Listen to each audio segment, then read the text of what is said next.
Thank you, Dave. Game 72, the final regular season game in 2007 from BC Place Stadium. The Lions and the Stampeders getting set to meet. Final tune-up for the Grey Cup playoff chase. Stampeders will be playing next Sunday at Mosaic Stadium. And these BC Lions will meet the winner of that game 2 Sundays from now. Two different philosophies for this game tonight. Wally Buono going with the starters and Tom Higgins resting a lot of his starters, especially on offense. Kevin Garrett will return the Brett Anderson kickoff. And Garrett up to the 35-yard line. And it will be Ben Sankey, who came back to the Canadian Football League through the BC Lions, making his second start for the Stampeders. And behind him, he will not have Joffrey Reynolds, who is back in Calgary. Ken Simonton will play at the tailback spot. He's been on the practice roster all year long. There's the receiving core. One change there. J.O. Tolliver gets a chance to play for Nick Lewis. A couple of changes on the O-line. John Comiskey is in at center. Rob Lazio moves to guard. And Dave Costa, the former Argonaut, plays tackle. Here's Ken Simonton, who's waited a long time for his first CFL carry off the left side. Simonton dressed for the first 3 games of the year. Since then, he's been on the practice roster for the Stampeders. BC Lions on defense go with their starters. A tremendous front four. Cameron Wake, nominee for outstanding rookie, outstanding defensive player. Brent Johnson, 11 sacks, did not make the all-star team. There is your linebacking core. Have your Glatt in the middle. And in the secondary, Ryan Phillips, 12 interceptions, which ties a BC Lion record set by Larry Crawford. One more tonight, and he can own that record all by himself for Ryan Phillips. John Comiskey, who has returned to the starting center position, getting attention from Pat Clayton, and that will trigger a change wholesale on the offensive line. Rob Lazio will go back to center. Godfrey Ellis has gone onto the field. Well, that was one of the reasons that Tom Higgins decided he didn't want to play Henry Burris in this football game. Henry Burris has a bit of a sore shoulder. He could have played, healthy enough to play tonight, but with all the changes on the O-line, he wanted to make sure, not that he's sending Ben Sankey out there to be the sacrificial lamb, but he's saying too many changes. He just doesn't want to put Henry Burris in harm's way. So Lazio, the shotgun snap on 2nd and 6. And out of the backfield, there is Simonton, a first down, and Ken Simonton across midfield. Good play to start things off for the Calgary Stampeders to send everybody deep at that side of the field and get Ken Simonton into some open area. He's a small running back, 5'7", 200 pounds. He starts in the backfield here, and he'll just run out into the flat. And Tom Higgins said to me before the game, he's not sure what he's going to get out of Ken Simonton, but it's an opportunity for him. Gain of 17 and a first down to the Lion 54-yard line. And underneath, Sankey hits Kenyon Rambo, who's brought down at the 50. Short gain there. And Rambo tossed to the turf. There's Henry Burris, who will be charting tonight. We don't expect to see him. No, the plan is to rest Henry Burris throughout this entire game, and some have criticized Tom Higgins' strategy here, but with the changes in the offensive line, the fact that Henry Burris is a bit banged up, and that he wants to see Ben Sankey. He wants to have him play a little bit in this game, get ready just in case they need him next week. 5 for Rambo. It's 2nd and 5, and Sankey in trouble. Dropped the ball, and the Lions have it. It was taken away by Brent Johnson. Johnson with the strip and the recovery, his 4th in both departments this season. And he goes right around Jeff Pilon at the outside, and he is the guy who strips his football and recovers it. You know you're on the top of your game when you can do both, and he planned to do that. Went right for the ball, knocked it out, and took it on the one hop. A turnover for a guy who didn't make the All-Star team, yeah, Brent Johnson. That might have had something to do with him getting shot out of a cannon to start this game. The 05 and 06 sack leader in the CFL, Brent Johnson with the takeaway. And there goes Joe Smith to work, the man who will be the rushing champion of 2007. And has rushed for more yards than any other BC Lion in the history of this franchise. Joe Smith at 1,482 yards rushing coming into tonight. By the way, that was the 56th takeaway of the year for the BC Lion defense. Joe Smith also has his eye on a record tonight, looking to tie Mike Pringle, who scored 19 rushing touchdowns in 2000. 2nd and 4. Robert Ortiz, a newcomer, sets to the right. Here's a pass for Roy Simon. Touchdown. That's a Lion record, too. Right into Roy's corner.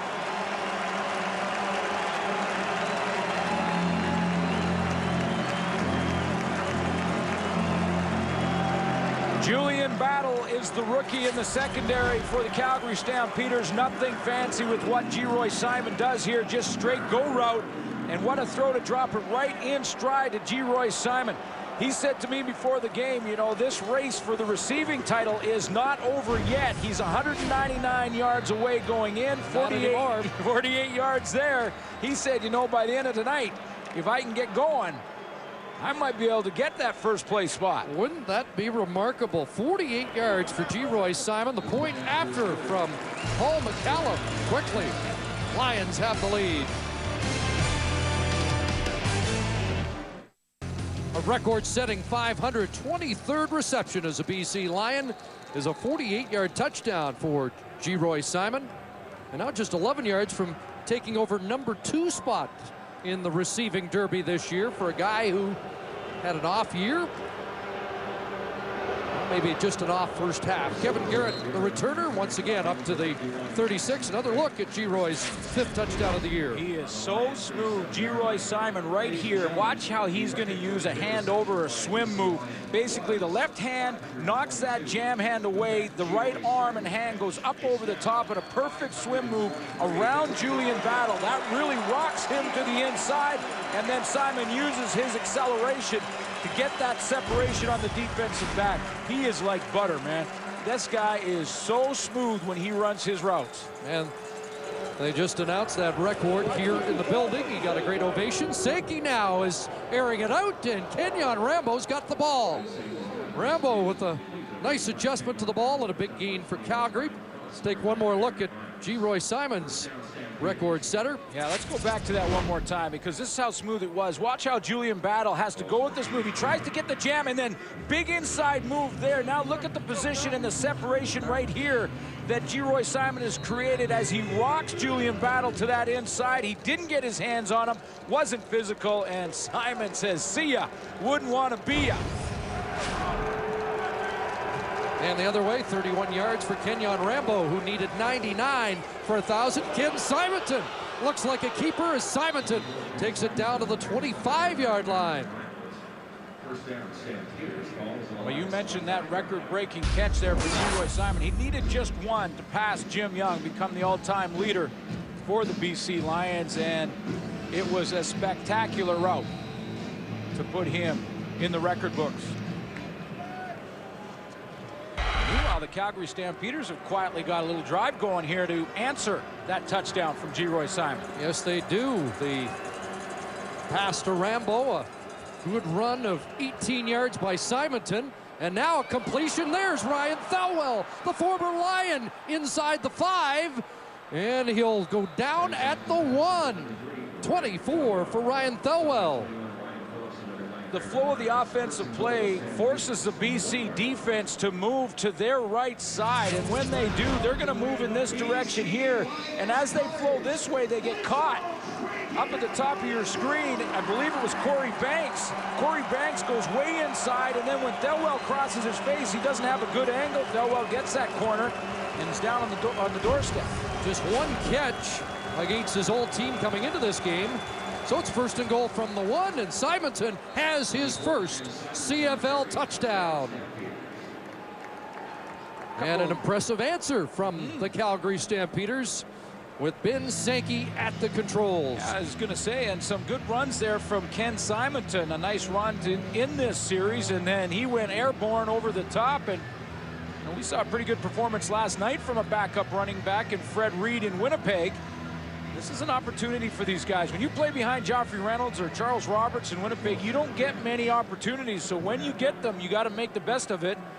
Ben Sankey and Ken Simonton get a little drive going. Well, you know they like Simonton because they traded Wes Cates and kept Ken Simonton. Quickly, the Stamps equalize. Well, we're not expecting a 45-all tie tonight as they played in late August at McMahon Stadium, but a good start to this football game. Well, good answer. You know, when you score a touchdown, you're basically saying to the other team, okay, we've got 7. What do you got? Calgary Stampeders answered that, and they said, we'll see your 7. Ken Simonton had an 18-yard run on that drive, and he went over the top for the touchdown, and looks like he's off to a pretty good start in his opportunity here for the Calgary Stampeders. Lions have won 32-27, 42-9, and that tie, which might have been the game of the year.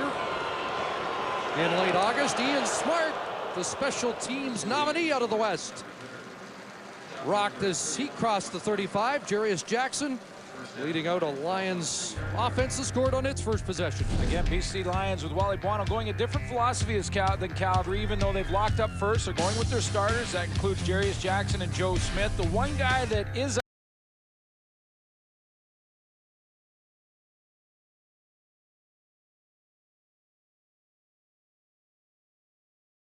will be ready for the playoff game. Murphy with a sore knee that's getting rested, so Amariah Farrow on the left tackle position. And Jarius Jackson to Paris Jackson, complete at the 54-yard line. A couple of changes on the defense for the Calgary Stampeders in this game. They've rested Karan Williams, and Marcus Parker will play for him. Brian Clark also out of the lineup. He's a middle linebacker normally. They're going to play Scott Coe because he has been out due to injury. He gets back in the lineup, gets a chance to get that game speed back. Secondary is the same as it has been the last few games. And the starting lineups are brought to you by Holiday Inn Hotels. That was a 14-yard connection from Jackson to Jackson and a first down. And once again, back to Paris. A lot of personal goals that the guys are looking at for the BC Lions, who've locked up first place for the 4th time in a row. The Lions will host the Western Final here in BC Place Stadium. It may be the Calgary Stampeders. It may be the Saskatchewan Roughriders. But a couple of personal goals, and one is Paris Jackson, who you just saw catch that pass. He'd like to hit 1,000 yards for the first time in his career. Needed 63 coming in, and has a couple of early catches in this game. Already a personal best season for the Carson Graham product. Second down, and over the middle, Jason Claremont has a first down. There's the top Canadian nominee out of the West. Total crossing routes where Geroy Simon starts on one side and goes across, and so does Jason Claremont that way. Simon's going to come this way. Now it's up to the defense to decide which one they're going to pick up. They send pressure, but because those crossing routes are so shallow, it allows Jarius Jackson to get the ball out of his hands quickly, and they throw it to that Canadian finalist. Claremont's been over 150 in 2 of the last 3 games. 14 yards there. First down at the Calgary 39. Joe Smith will try the left side. Flag down. Shannon James was tracking Smith all the way, with some help from Kevin Garrett.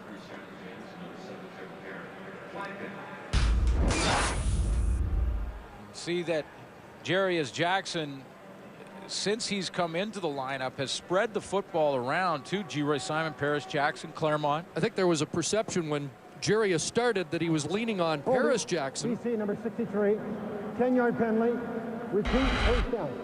And Amariah Farrow is called the left tackle, but as you can see, those numbers have really evened out, and it's a balanced attack, and we've seen that already tonight. The big play to Geroy, Claremont with a catch, and Paris Jackson has a couple of receptions so far. Well, Jarius Jackson started in week 6, then it was Buck Pierce for a couple, and then week 9 he started again. In the first couple of starts, he did lean on Paris Jackson a little bit more, but basically all 3 quarterbacks for the Lions have just run their offense. 1st and 20. And he guns that one over the middle to Claremont. And Jason Claremont to the 30. has 19. You know, and Wally Buono has always preached that with his quarterbacks, and one of the reasons he's been successful with 3 different quarterbacks. Dave Dickinson will likely see some playing time here this evening. Played in the Hamilton game. He's finally back. Buck Pierce is still a little sore. He says it feels better, and he should be able to dress by playoff time. But Wally Buono's always said with his offenses, he wants the quarterback to just do his job, take care of that role, and run the offense. So it's not surprising that now Jarius Jackson, once he's settled in, is spreading the ball out to all his talent. 2nd and 1.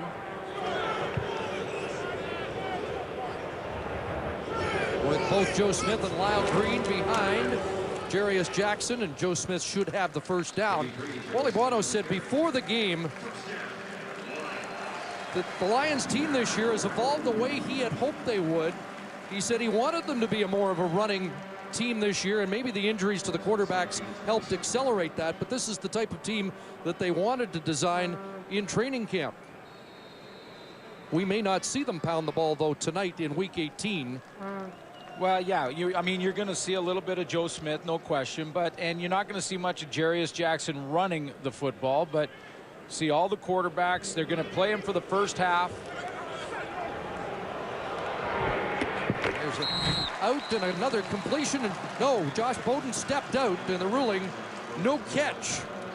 But you're right, this is exactly the team that Wally Buono was trying to build, and it really is amazing. And you talk about front runners for Coach of the Year. I know Kent Austin's been named many, many times as a guy who's a leader in that category, but we're going to take another look at this catch by Bowden on the sideline. And did he get one foot in? Well, the first heel that comes down is the left, and it looks like it's on the white stripe. But you also got to consider Wally Buono, who's won 13 games with his 3rd string quarterback winning most of them.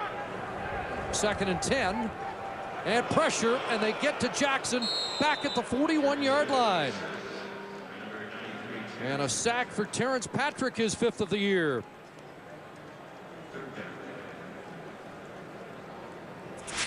Well, that's a good rush at the top of the line by Terrence Patrick to get up the field and then just make sure that there's no escape lane there for Jarius Jackson to bounce outside. What he did have was Joe Smith open in the flat.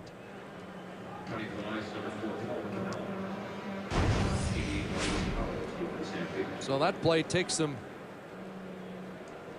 out of field goal range. Wally Buono opting not to attempt a 48-yarder. And McCallum will try and pin them inside the 10. Going for the corner, and it looks like he's done it. Great kick by McCallum, and they're going to mark it at about the 2.5-yard line.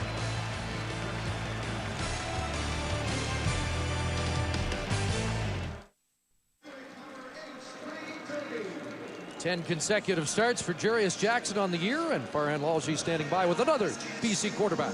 Yeah, Chris, all the Lions quarterbacks are going to play tonight except for this one. Buck, give us an update on the shoulder and just how healthy you are right now. Well, you know, it's feeling better than I thought it would this week. You know, a lot of rehab, back to the same kind of thing. You know, you really can't re-separate it, but it's a sore shoulder, and you know, I'm going to be here over the bye week and just keep working on getting better. I want to ask you about the play of Jarius. Didn't get to finish that drive because of the sack, but he really seems to have gotten more comfortable as this season has progressed, hasn't he? Yeah, he really has, you know, and he's assumed that role of, you know, a leader out there on the field, which every team needs. You know, when you have adversity, you have a couple quarterbacks go down, it's great to have a guy step in and really assume that role. He's done a great job. Thanks, Buck. Keep growing that mustache. Hey, I'm trying. Thanks. Yeah, that's the playoff beards like they do in hockey. The Lions are all growing mustaches. Some better than others. Yeah, I guess. I don't know if anybody's rivaling the old Glenn Suter model yet, but they've got a couple more weeks. Second down after the Simonton run, and Sankey throws the out looking for Thelwell, and that one is broken up by the corner, Dante Marsh. Yeah, and you know, this mustache thing, in fact, Jason Claremont said to me just before, there's Joe Smith, and Dave Dickinson's not, well, I mean, nothing wrong with that one, I guess. I don't know. If you're the coaches need a little work. There's Jason Claremont who said to me, you know, you got to grow them, but then it looks like I'm cheering for it. Okay. Oh yeah, that was a long time ago. I think that was pulled out of the archives. Third down, and Duncan O'Mahony will put a knee down in the end zone. He concedes the safety, and the Lions have a 9-7 lead here with 3:03 to go in quarter one.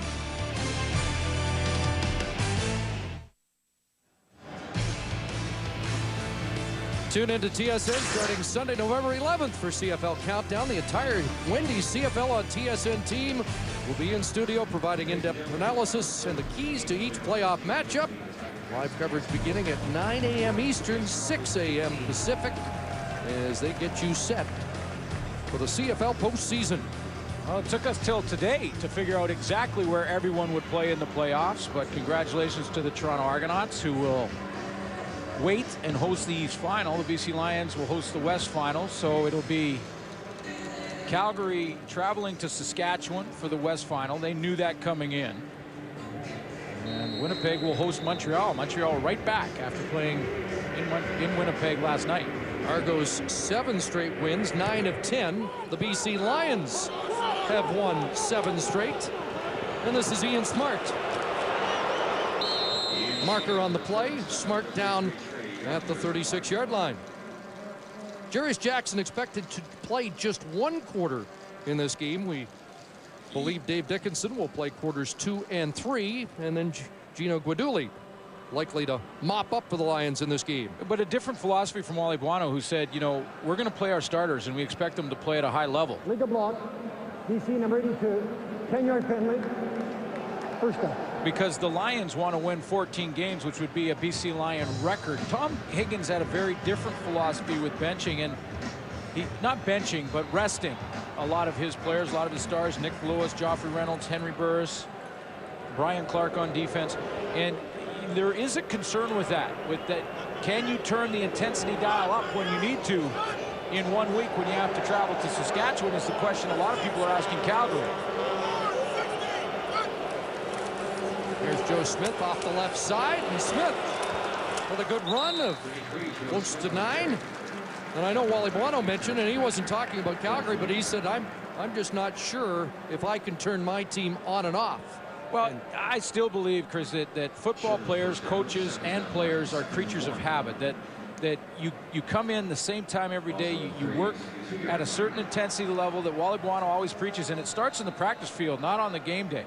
And the same for Tom Higgins, except for now he's made that decision, and I think it's a bit of a gamble that he's saying, Tom Higgins is saying, look, our guys, some of them are a little banged up, but others we just want to rest. We don't want to get hurt. Now he's running the risk. Can you turn the dial back up in 1 week? 2nd and 1, and Joe Smith will drive for the first down. Now, if they win that West semifinal, it was a great decision by Tom Higgins, but I don't know. You're a creature of habit when you're an athlete, and that intensity dial has got to be always as high as it can be, both on the practice field and every single game day. There is 2 different scenarios here, though. Wally Buono knows he's got a week off. Very true. Whereas Tom Higgins has to go back to work next week. But I think the concern is that Henry Burris was hurt down the stretch, really hasn't played much in the final third of the regular season. And you had some thoughts about Joffrey Reynolds coming off last week as well. Here's Jarius Jackson. Shannon James has got him. The ball has been fumbled. And a pile up here. The Stampeders say they have it, and they do. And the newcomer, Eddie Freeman, who started in the Saskatchewan Rough Rider camp in the preseason, comes up with the ball. Eddie Freeman is going to rotate with Marcus Parker as Fron Williams sits out in this game, and you're going to see Shannon James, the linebacker, number 23, the bottom of your screen. He's the guy who forces Jarius Jackson back up into the middle of the pocket and strips the football. Calgary number 32. 10-yard penalty. First down. Franz Clemens called after the fumble recovery. And Eddie Freeman's a big one. He's at 300 pounds on the inside, so he's He's more similar to a Tyrone Williams type of interior defensive lineman. He falls on that football, but it's a well-timed blitz from Shannon James on the outside, and the ability to contain Jarius Jackson that causes the problems for the Lions. Freeman, a former second-round NFL draft choice, with the recovery. So both quarterbacks have been stripped of the football in this opening quarter, and Sankey goes to work. Screen, Simonton, and he's wrapped up quickly. Otis Floyd's been on fire in recent weeks. 21 tackles in his last 3 games, and he puts the stop on Simonton quickly. Well, we've seen a couple of turnovers already in this game, and this is a very different story with these two teams throughout the season in the giveaway takeaway category. When you look at these two teams, they're at absolute opposite ends. The BC Lions, for the second year in a row, leading in that category in the giveaway takeaway at +25. That's number 1 in the CFL. The Calgary Stampeders at the very bottom. That they're even is good news for Calgary. 2nd and 9, and Sankey steps up. He'll take off. Flag down behind the play, and Ben Sankey steps out at the 20, but it's coming back on a hold. Well, John Comiskey, the center, had Javier Glatt, and he had him. He was pinning him like a wrestler. You could tell. Calgary, number 62, 10-yard penalty. Repeat 2nd down. And this is some of the juggling that Tom Higgins has had to do with the Calgary Stampeders. He's right at the center spot. John Comiskey. Rob Lazio has played there the last few weeks. Comiskey gets back in. There's the hold and then the pin. And you can see right in the middle of your screen that the official let him get away with it for a while, but then when he didn't let Javi Glatt up, he threw the flag. Sankey showing his mobility. He had 30 yards on 3 rushes in his start against Winnipeg. Should be the final play of this opening quarter. Sankey with time and an open man. Copeland's got the catch, and he is down to the 19, a first down. Final play of a good first quarter. Ben Sankey hooking up with Jermaine Copeland. First quarter stats are brought to you by Rona, the Canadian how-to people. It's a good first quarter. Both teams moving the ball quite successfully. Both over 100 yards of offense. Real close in the stats, and the Lions have that 7 points off their turnover, but Calgary poised after their turnover now to score as well, so we'll see if they can match. Yes, the Stamps are moving the ball. They have it on the 20-yard line. 1 yard separating these two teams. Only 1 yard separated them in offense in their first 3 meetings, and yet the Lions have taken 5 or 6 points. Well, that's the other thing I think the Calgary Stampeders are looking at in this game. Even though some of their starters are rested, they still would like to send a message here. If they're going to go to the Grey Cup Championship this year, they're going to have to come through BC and through the BC Lions. If they play physical and can beat this team here this evening, it sends a message to the Lions that they can be beat at home. Ben Sankey, we mentioned, was brought back to the CFL by Wally Buono when the injury rash hit their quarterback situation. Once guys got healthy, Sankey moved over to Calgary. He's been a good relief pitcher for Henry Burris, and this is Simonton. Tackled from behind. Let's take another look at how they got so close on the catch by Copeland. Right now the Calgary Stampeders are using a little bit of that corner route. Post move and then back to the corner. Turn Corey Banks around. The ball was right on the money from Ben Sankey, who was, I think, a little surprised as he delivered that throw to Copeland that he had got that wide open. But that's the second time. We saw Kenyon Rambo catch a corner route in an earlier drive. Both Rambo and Copeland, 9 touchdown catches, 1 off the CFL lead. 2nd and 10. Copeland the catch. He's brought down. And looks like he'll be about a yard short of the first down. Interesting to see what Tom Higgins decides to do here. That I know the temptation would likely be to go ahead and gamble if he's short, and it looks like he will be about a yard short. And Tom Higgins wants to know exactly how far he has to go, and by this, at this length, he can get a measurement from the officials. And Sankey looking sharp, however, so far in this game. Good numbers. Well, I asked him about, whether he would play Barrick Neely and his thought there, and he told me that Henry Burris would not play Tom Higgins, but he said, Sankey, to get some playing time, if something happened to Burris in Saskatchewan in a week, we want Sankey to be comfortable and the team to be comfortable with Sankey. So a good start here is important. Plus, he didn't think he had a real good experience in his last start in Winnipeg. So Tom Higgins said, I want those Winnipeg memories to disappear and Ben Sankey to have some good memories and the team good memories of him going into the playoff game. A guy whose last CFL exposure prior to this year was 2004 when he was in Hamilton, but didn't see action. It is third, less than a yard, and Tom Higgins sends in the jumbo team to get a fresh set of downs.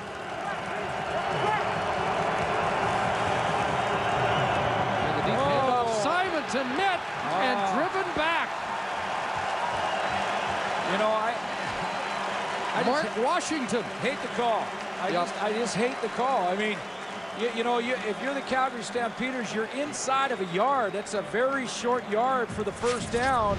And now you're turning around and handing the ball off 4 or 5 yards deep in the backfield rather than just have Ben Sankey, who is a 6'3", 215-pound quarterback, just go on the quarterback sneak right behind his center, John Comiskey. Instead, they go that deep handoff, and that allows the defense and Mark Washington to react.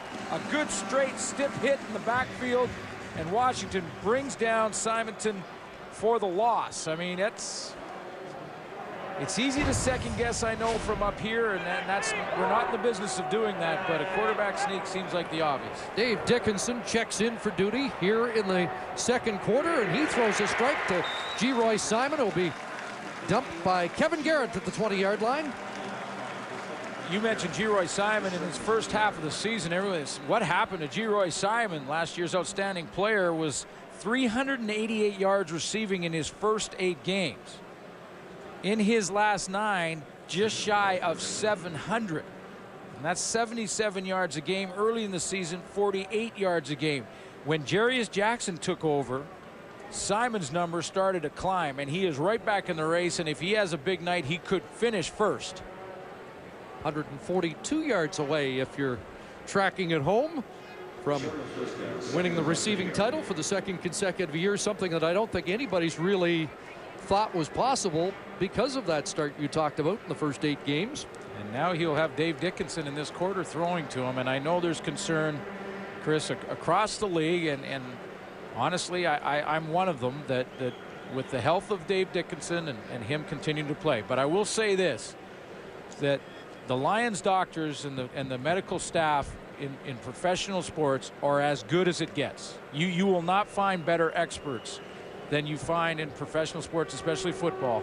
So if they're saying Dave Dickinson is safe to play and he is over the symptoms and he's fine, then he's fine. That was the message delivered by many of the Lions today. Second and short, and that handoff will produce a first down. And prior to the game, we did talk to Dave Dickinson about how he's feeling. You know, I'm still in this stage where I haven't played much football. I feel like I don't feel polished, and I don't feel like I'm sharp as, you know, you should at the end of the year. And that's the only negative of it. But I'm not, I'm really, my expectations are just to try to contribute, do what the team asks, make sure that, you know, if you do get the call that you're prepared and ready to go, and just play as well as you can.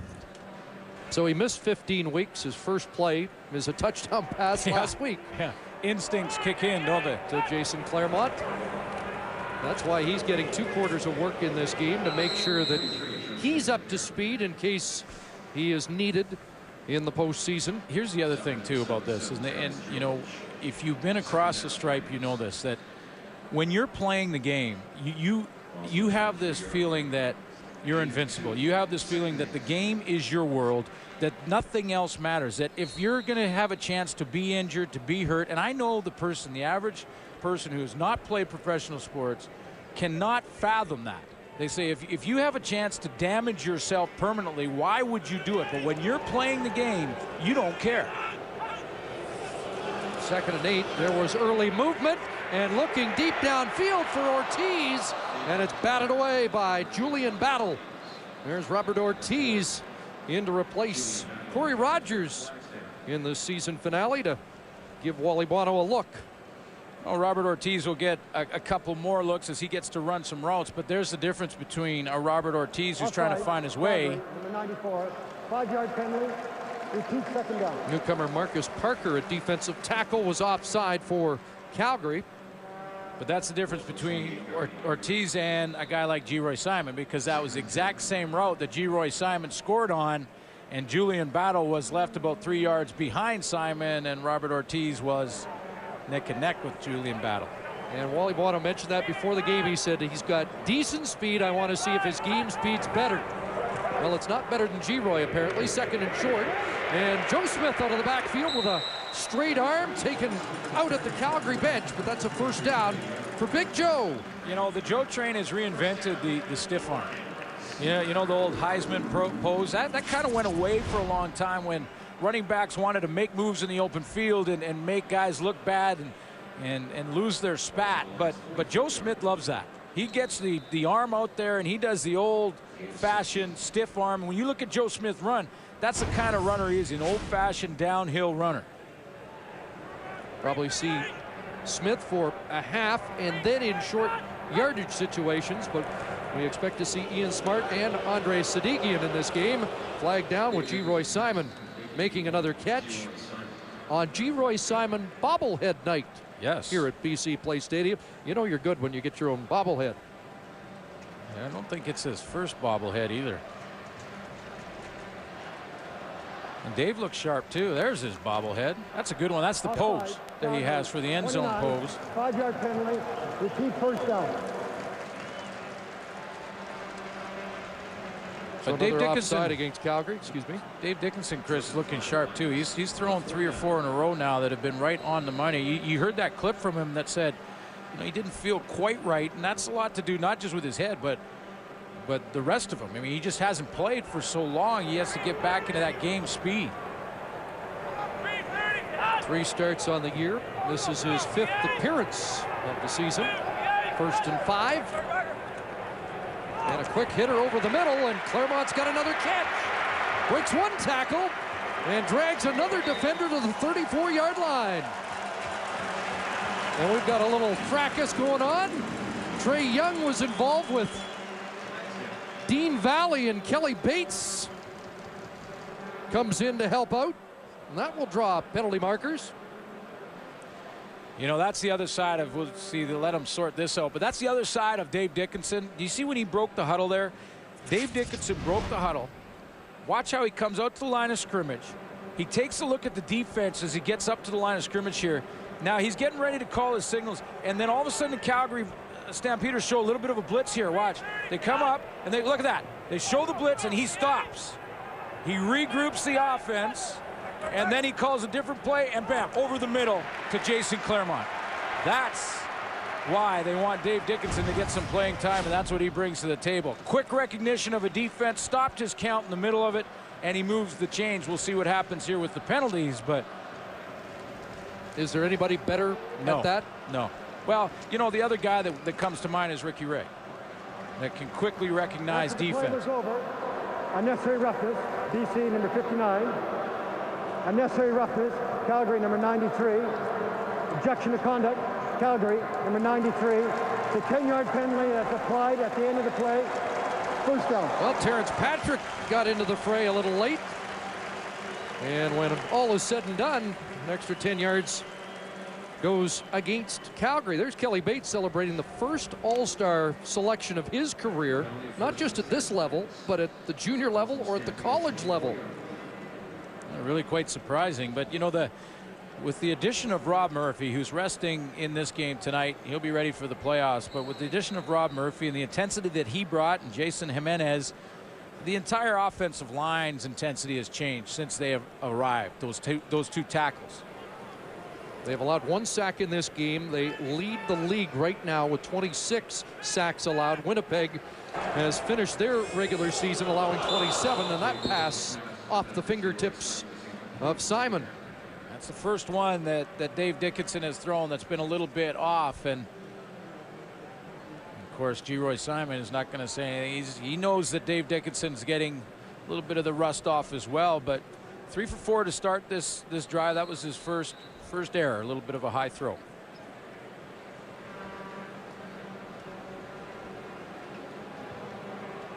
So at the Stampeder 24, 2nd and 10, BC.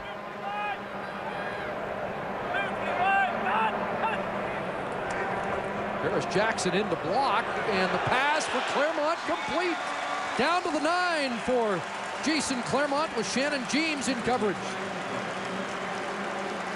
And there is a flag on the play in the backfield around where Dave Dickinson threw the football. A lot of bump and run coverage. Major foul, roughing the passer. Calgary, number 94, half the distance to goal line. First down. That's the second penalty for Marcus Parker, the newcomer at defensive tackle. And New Mexico, 6'2", 280-pound Marcus Parker getting a chance to play, and he's going to get the roughing the passer call. A lot of bump and run down in the secondary for the BC receivers. That little bump there cost them a penalty. But this is challenging. If you're the secondary for the Calgary Stampeders, you are saying, I'm going to challenge these BC receivers. Ball on the 5, first and goal, and there's the pass for Claremont, in and out of his hands.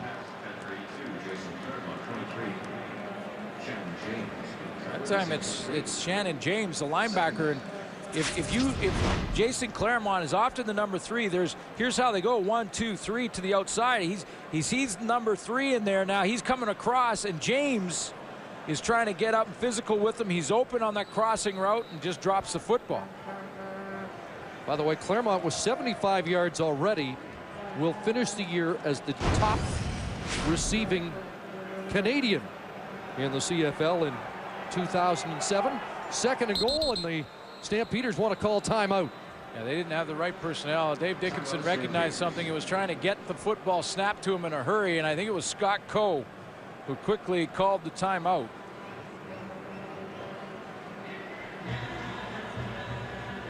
You know, football this day and age now in both leagues is getting more and more sophisticated all the time. Different formations require different personnel. Tom Higgins didn't have the right personnel. It often means there's a receiver uncovered. The BC Lions would like to recognize Sports Funder for donating. So Scott Coe back after 3 weeks. Yeah, missed 3. Middle linebacker. 3 starts for Scott Coe, so they want to get him to get that rust off as well. Brian Clark gets the night off to get set for the postseason.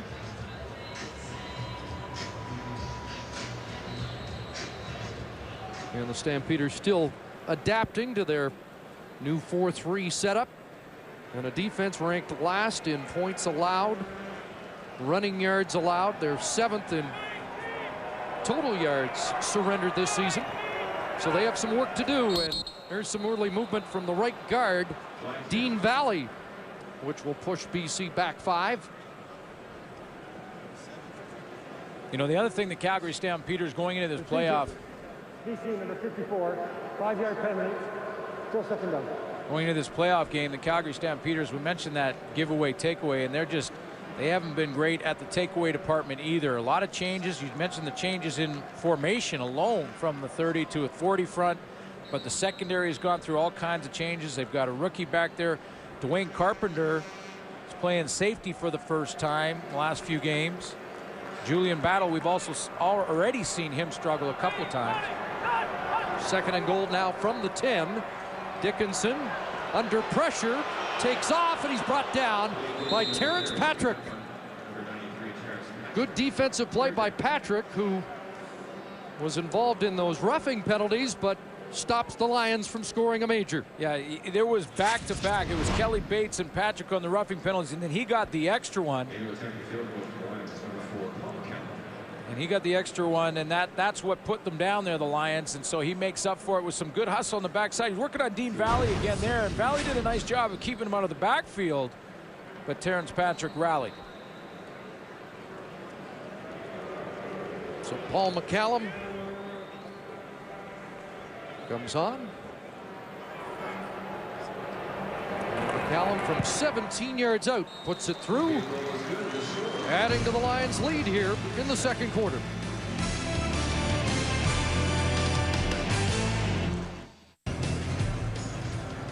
.57 left, first half here at BC Place Stadium. 12-7 Lions with the lead as they go after a franchise record 14th win on the year.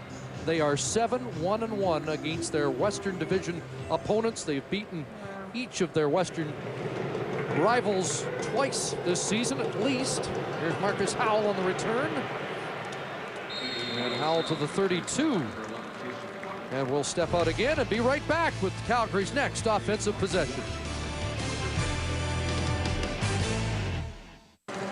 Good crowd on hand at BC Place Stadium. They will average over 30,000 on the year. Now, over 30,000 tonight, but it's been a quiet crowd so far. After that quick start on the G. Roy Simon touchdown, and pass dumped off, and here's Rob Cote. And Cote up near midfield before he's run out by the Lions safety, Baron Miles. Ben Sankey has looked good. You mentioned it earlier, Chris, that Ben Sankey has put together a couple of drives. This was the early touchdown drive for Sankey at Kenyon Rambo on the corner.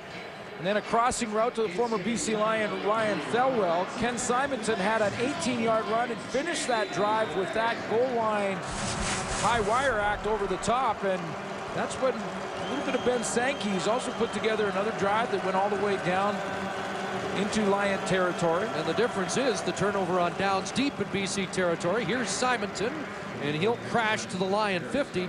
Ken Simonton out of Oregon State, where he was a Heisman Trophy candidate, and only Charles White of USC had more rushing yards in the Pac-10 once Simonton was done.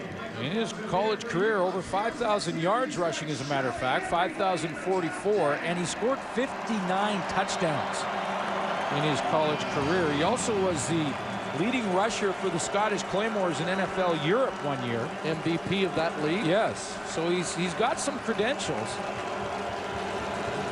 But again, he's been in Calgary since the opening day of camp and has waited for week 18 to really get a chance to showcase his talents. A flag thrown on the intended pass to Kenyon Rambo, and they'll call interference on Markeith Knowlton. And there's more flags. Yeah.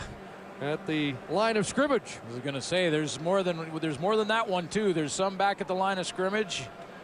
Markeith Knowlton at the point of attack. There was a flag thrown there. I really didn't see anything live at that end, but he's trying to argue his case. And then back in at the line of scrimmage, there was some pushing and shoving going on, so the officials have to sort this one out. Rob Lazio's heated up, and I think the boys in the trenches are in a ornery mood tonight.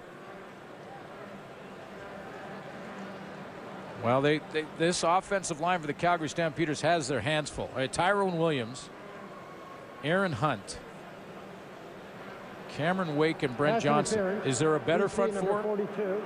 That's a 10-yard penalty. Major foul, unnecessary roughness. Calgary, number 68. That's a 5-yard penalty. That was 5 yards Lazio. back. Repeat second down. And to answer your question, no, there isn't a better front four. It's amazing. So this is the challenge for the Calgary Stampeders. The Calgary Stampeders O-line now have to deal with this. And this is just the front four. And just the starters. Yeah. And the 40 sacks would rank ahead of 4 teams' total sacks on the year, including the Calgary Stampeders. And somehow Brent Johnson's not an all-star. So 2nd and 9. Sankey with pressure from that front four, and down he goes. Javi Glatt with the contact that looked like it was sending Sankey to the turf first. You know, once you get that pressure with the front four, it allows your linebackers to start to spy a little bit. They don't have to worry so much about coverage because the quarterback starts running for his life. And you can see right there, Javi Glatt just kind of slide to the left. He ends up being at the right place at the right time, but it's the pressure from the front four that flushed Ben Sankey up so that Javi Glatt can be the guy to make the tackle. 4th sack of the year for the Lions middle linebacker. And Ian Smart awaits the punt from Duncan O'Mahony. Bouncing down to the 17. He's surrounded and belted. Whoa. Brandon Browner lost his helmet, and a flag down on the no yards call.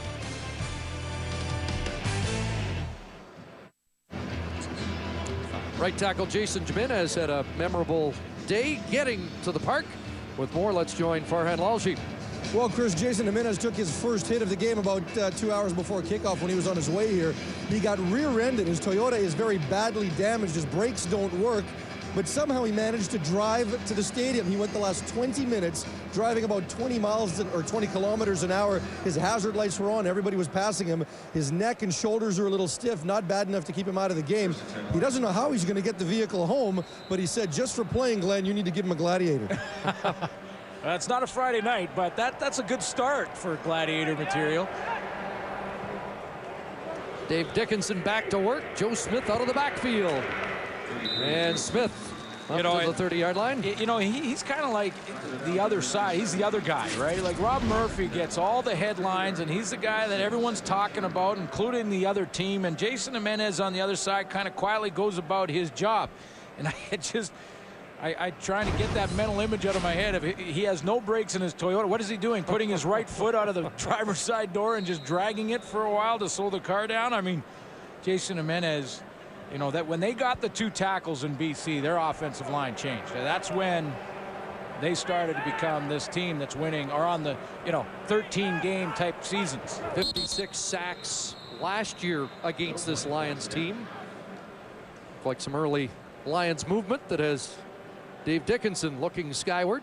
And you could just imagine whoever hit Jason Jimenez, the rear ender. You know how you get out of your car when something like that happens and you're 5-yard penalty. You're upset and you're saying, why'd you stop? And the guys, I don't know if it's a guy or a girl or what, but they're coming up and they're saying, hey, what did you? And then they look up at Jason Jimenez. And, sorry. Yeah, my bad. Here's my license and registration. Do whatever you want with it.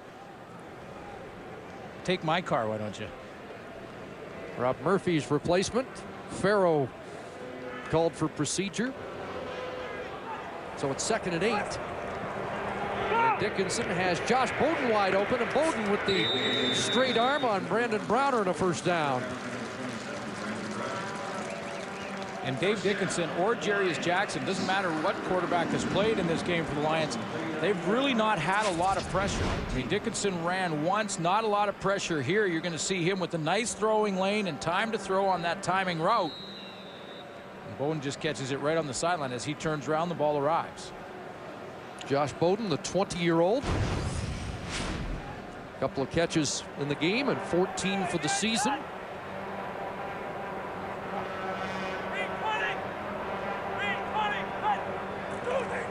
Joe Smith off the right side, and nothing there.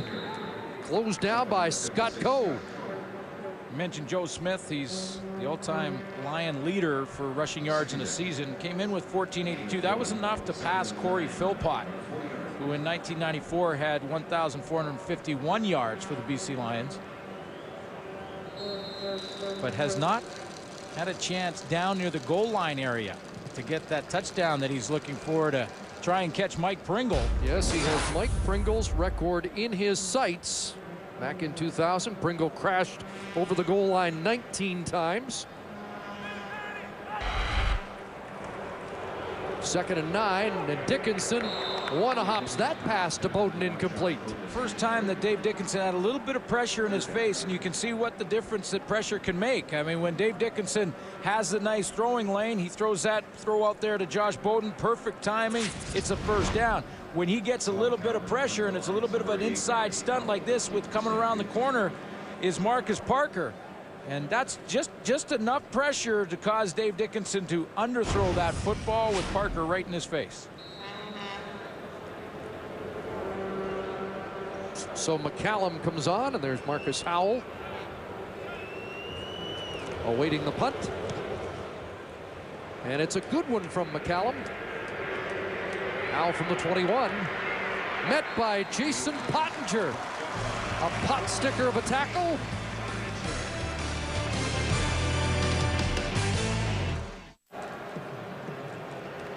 Stampeders still looking for their first win of the year outside of Alberta. Ben Sankey to work. There's Brett Ralph, top Canadian, and he is pasted by Dante Marsh. Dante Marsh says there's 5 yards and a headache.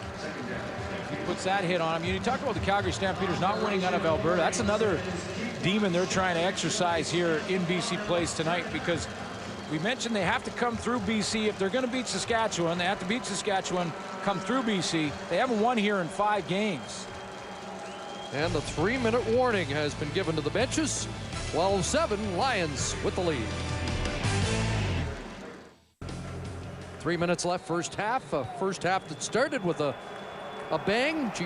Simon with a touchdown early for the Lions, answered by Ken Simonton of Calgary. Fade route and an open man, and J.R. Tolver has his first CFL catch, and it's a big one. Finally upended by Corey Banks. Obviously, J.R. Tolver is a guy who's been setting this up in the first quarter and a half or first 2 quarters of this football game. He's been running short routes. This time, he just straight down the field, and Ben Sankey throws it up over the top. It looked like Corey Banks got a little bit lost as to where the football was. And then Corey Banks basically saves the touchdown as he recovers to make the tackle on J.L. Tolver.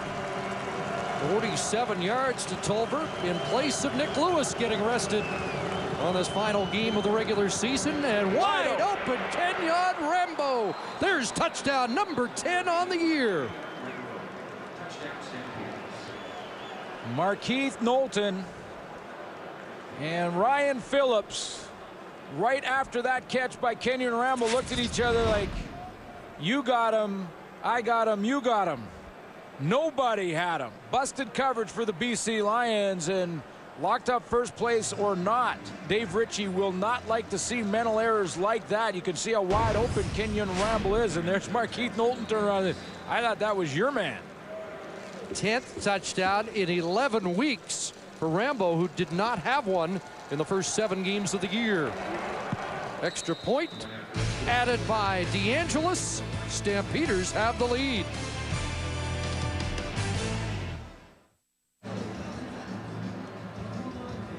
Well, there is Kenyon Rambo closing in on 1,000 yards for the season, and his 10th touchdown grab gives Calgary the lead. Well, you get a busted coverage, you might as well play the fight song. That's what Kenyon Rambo just did for the Calgary Stampeders. Markeith Knowlton, watch this. First of all, he doesn't get a jam, but what he's looking for is deep help. That's a zone coverage. He's going to let Kenyon Rambo go by him. He should have jammed him a little more, but he's going to let him go by him. Now he turns around and says, well, there's supposed to be a deep guy. Now, it was either LeVar Glover, the corner, or Ryan Phillips, who is the inside extra defensive back, or the nickel, that was supposed to be in the deep outside third of that field in the outside coverage. He did not get back there, so basically they overloaded the intermediate zones and left the deep zone wide open. Kenyon Rambo went right to that open area.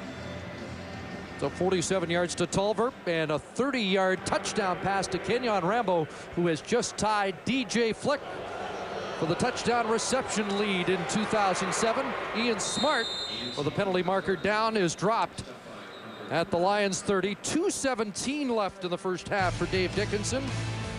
We're going to get a little emotional because for the final time in 2007, we tee up Wendy's at the half with our star-studded panel. You know what, Chris? It's the final time, and I'm wondering what was Dave Randorf thinking with the suit choice today? Like, I mean, he looks a little bit like a Coors Light only mini, like almost not the silver bullet, but the silver BB.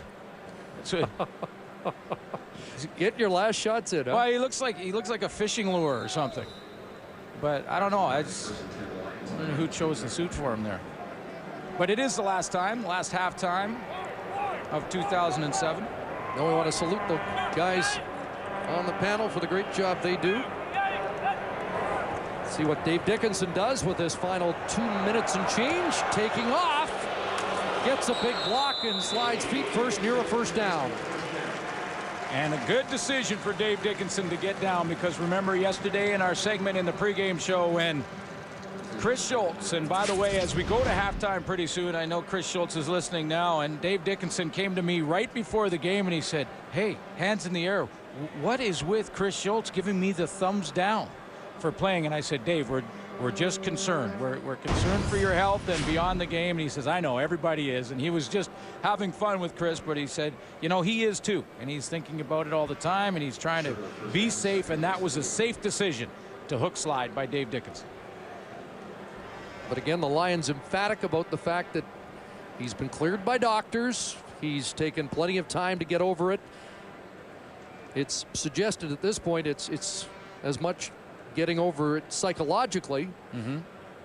Well, that's always. But then again, there are guys on that panel who have had concussions, and yeah, and that's where and Matt Dunnigan has voiced his concern, and I think everybody is. But again, when you're in the game, the repercussions of injury you don't even think about and don't worry about until once you're out of the game. Second and short, and straight ahead with another penalty marker. I'll tell you, as a football fan, though, it's great to see Dave Dickinson throwing the ball again. Yes, it is, and Joe Smith a little slow to get up. Well, if he has any kind of nick, you know that you won't see any more of Joe Smith in the second half. We may see Ian Offside, Smart. Calgary, number 49, 5-yard penalty, first down. Neil Turnavetsky was offside for the Stampeders. So it'll be a first down at the BC 34-yard line. Lions trailing for the first time in the game.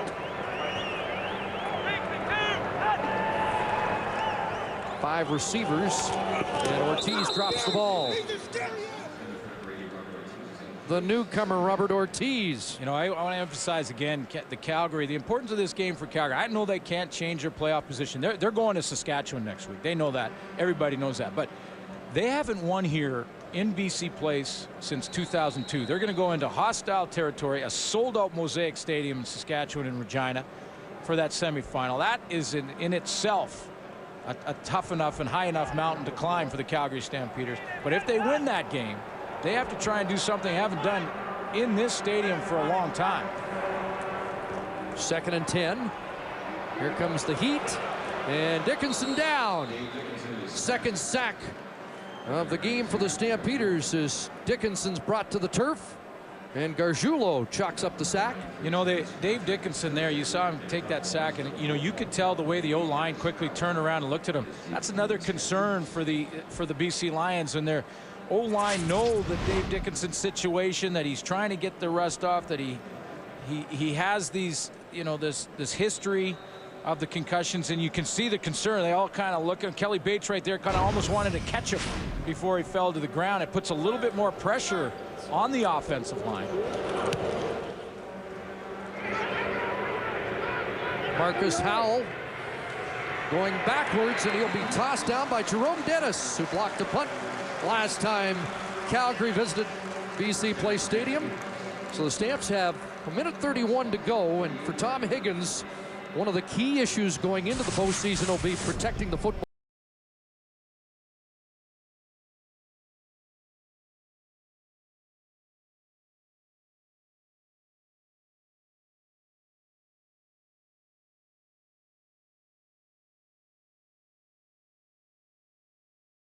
Joffrey Reynolds had 2 fumbles, and I asked Tom Higgins about, are you worried that Joffrey Reynolds now sits on those negative thoughts, and he thinks, you know, it's going to be tough psychologically for him? He said no, because Tom Higgins said, I told Joffrey Reynolds he's our running back.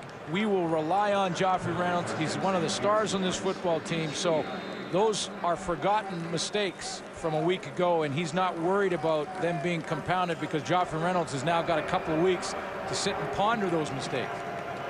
No yards against the Lions, a 15-yard penalty. So Calgary starts in BC territory. The draw, Simonton, and Simonton into the secondary and moves it outside.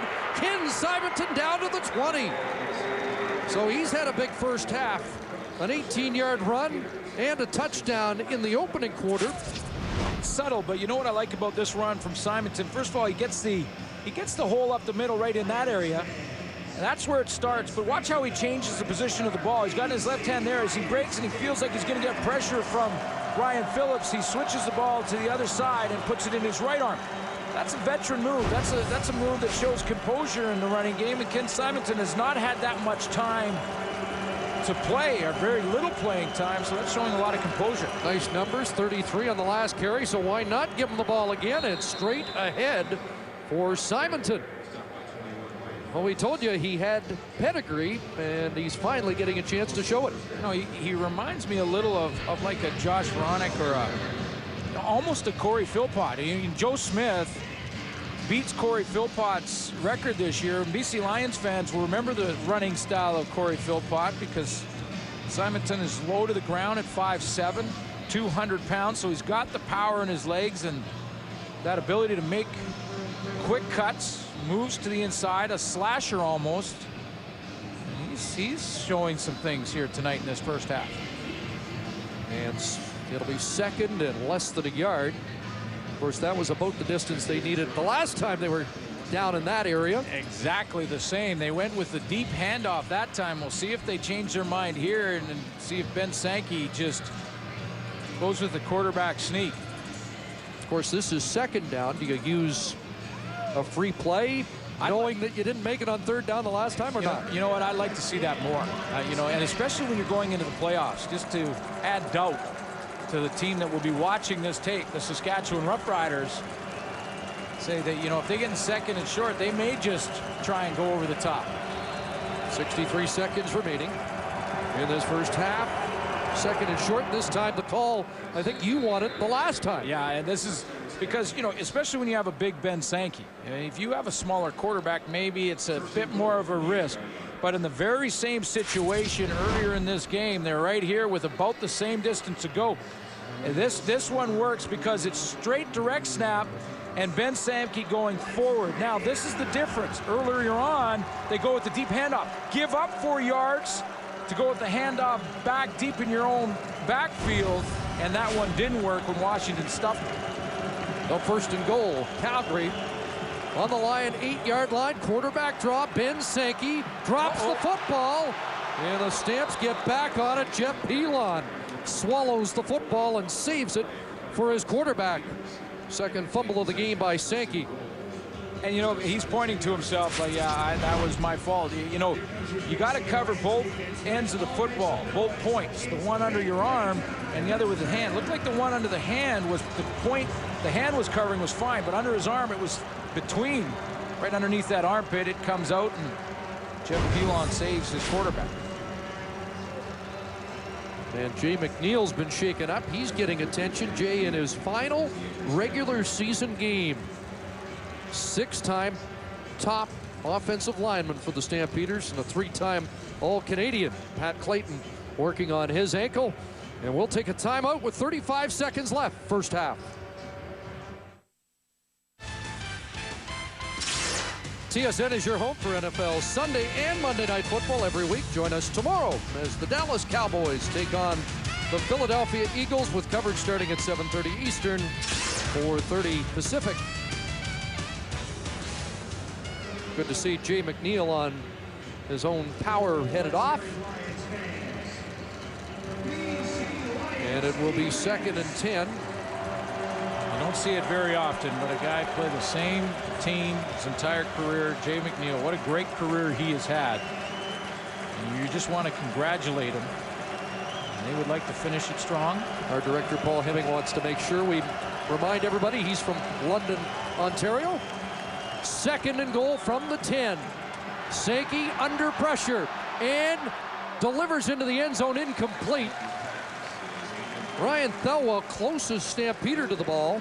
Yeah, you know why he had to throw that early, though, is because Cameron Wake was in chase. And this guy, what a season that Cameron Wake has had. I mean, he is just basically showing you his acceleration here as he comes from the backside of the play, and he is going to chase down Ben Sankey here.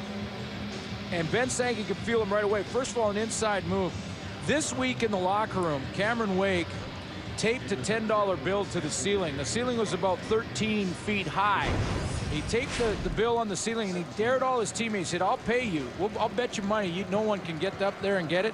Not one teammate got the bill off the ceiling. Cameron Wake did it flat-footed. He just kind of jumped up, grabbed it with one hand. He barely didn't even extend. That's how powerful he is. 46-inch vertical. DeAngelis for 3, and he makes it. And now it's a 5-point Stampeder lead.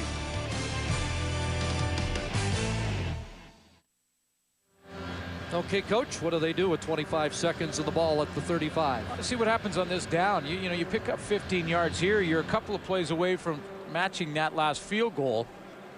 Dave Dickinson's in the shotgun position right now. And you're behind. You're playing to win the game. I say keep playing. Please reset the clock to read 21 seconds. 21 seconds, please. I just lost 4 of those seconds. That's one play down. Well, that changes everything. Now just kneel down. No. Okay. Okay. I think you go after it. I mean, you're behind in the score and playing to win the football game. Dave Dickinson's trying to get back on track. I think you just keep throwing. He's in the shotgun. What we call a Simon crossing route here. Dickinson. Pressure on, and they got him. Terrence Patrick has him back at the 22. That's the 3rd sack of the game for the Stamps. Well, Patrick gets there because Jason Claremont, you called a crossing route. You called a Simon crossing route. It was the right route and a different guy, but Jason Claremont wide open over the middle. But if Terrence Patrick does not get home here, see, you could see Dickinson wanting to unload on that one because in the half field, Claremont is right here, and he comes down, and right down the seam is wide open. Like, he clears right there. Shannon, look at him now. He is just wide open for that big gain, and he is in field goal range if Dickinson can get it out of there. So 2nd, and now Simon on the outside. Kevin Garrett by the shirt tail, and G. Roy's not going anywhere on the final play of the opening half. G. Roy Simon with a touchdown, a flag down, and Gargiulo will get some attention. And this half might not be over yet. Might have been a little altercation there as time was expiring.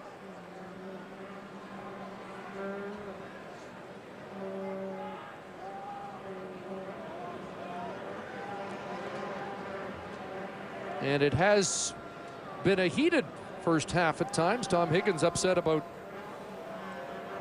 the shot on Gargiulo.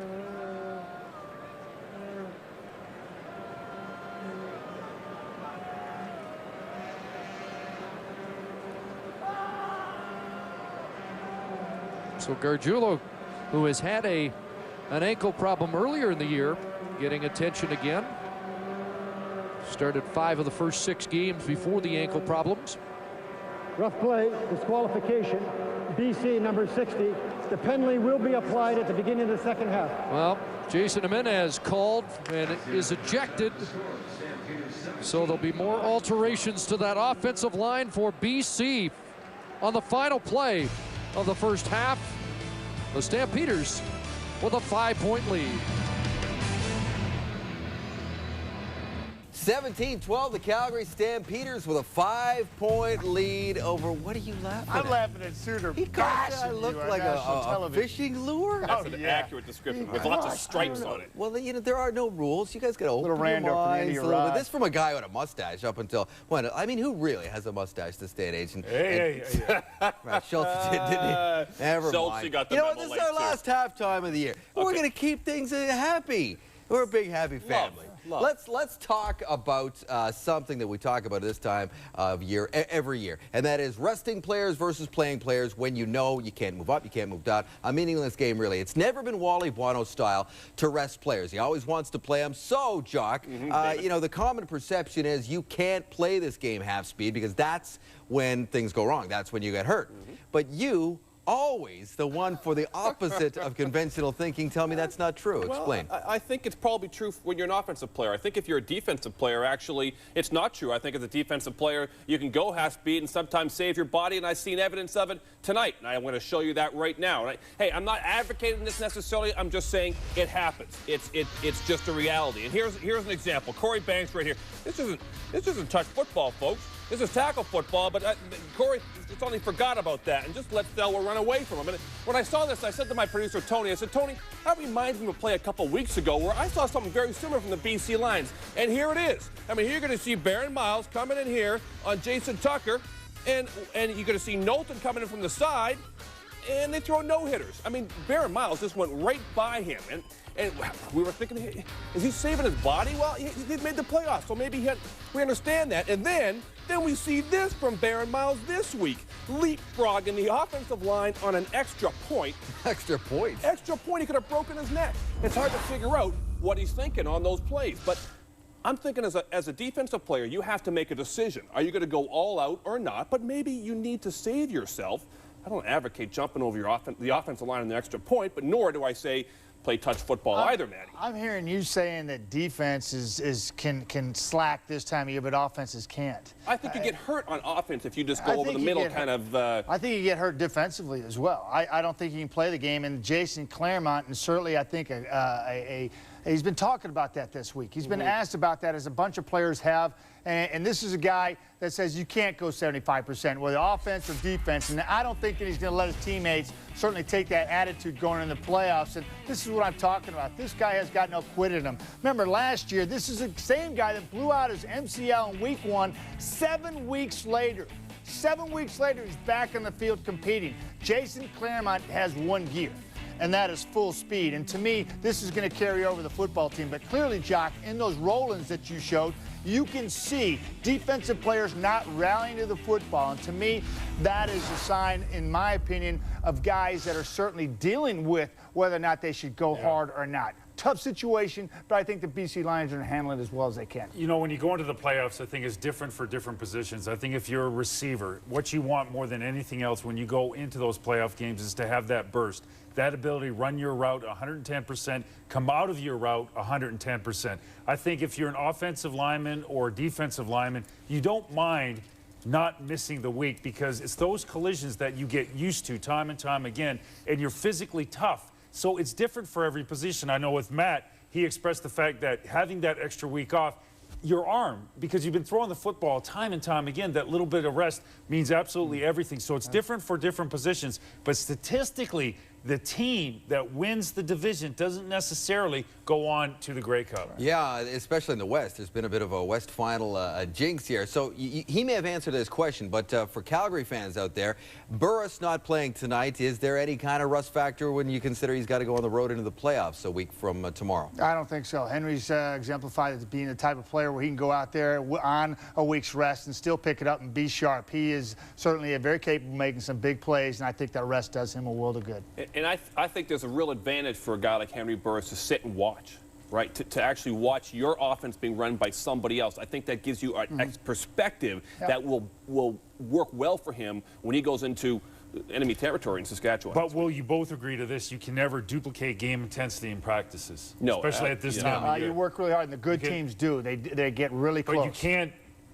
I don't think you can collide in the same way. You can't wrap up a bat. You can't. Particularly for offensive linemen. You can practice. You practice hard. At a high speed. Yeah. Right. High speed and intensity, and I think that's the best you can do. Yeah. And we know that the intensity next week in Regina is going to be off the charts. Through the roof, if they had a roof, which they don't. But that is going to be quite the atmosphere. Here's the Boston Pizza poll question. We asked you prior to kickoff, who has been BC's most valuable player this year? You logged on, and 48% of you said the guy that was overlooked as the best player in the West, Joe Smith. And here are the halftime numbers brought to you by Coors Light. Who wants a cold one? Ben Sankey now for the Calgary Stampeders. He was on the BC Line practice roster early in the season. He's come into this football team late in September and produced. Now, I want to see Joe Smith. Joe Smith, get him some touchdowns so he can break the record. Tom Higgins not happy with the way that first half ended. He spoke with Farhan Lalji. Tom, obviously some concern at the end of the half. Just how did you see that play? It's uncalled for. It's 25 yards. We're going to get it in the second half, but we lost the defensive end. And I don't say any more about it. That's just terrible. Terrible, terrible, terrible. Very happy with how our team played. We came on out. We're competing. That's all I asked them to do. And we're showing that we had some players that have been with us all year. They're making their mark right now with Ken Simonton and J.R. Tolver. How about Ben Sankey, those last two drives? He seemed to have a feel for this BC defense that he probably got some reps against in scout team. Well, he's settled down. We've been giving him some reps, and now he is pretty comfortable with our offense. He's stepping up in the pocket and doing a nice job. Thanks, Coach. Thank you. And Tom Higgins referring to Jason Jimenez being ejected from the game for a rough play on Anthony Gargiulo. More on that when we take you back to Vancouver. The Lions doing very well. The Canucks, they got booed right off the ice the other night. They're on the road tonight, aren't they? Yeah, not to mention a couple of their players, BX and Salo, left in a pool of their own blood in that game. They had one win on home ice. Now they're on the road facing a team that has not lost yet on home ice. That would be the Avalanche. We pick it up tied at 1 in the second. Brendan Morrison grabs the loose puck, fires home his 5th, and it's 2-1 Canuckles after 2. On to the Flames and Wild. Marian Gaborik scored a pair, including this breakaway goal against Mika Kiprusoff in the second. Minnesota won 4-1. Leafs and Habs were tied at 2 late in the third, very late. Alex Steen gets a rolling puck, fires it past Cristobal Huet. That would be Matt Stajan. The Leafs won 3-2. We'll have all your NHL, NBA, CFL, and CIS playoff highlights on SportsCenter with myself and Brian Mudrick. That's coming up tonight at 11 Pacific.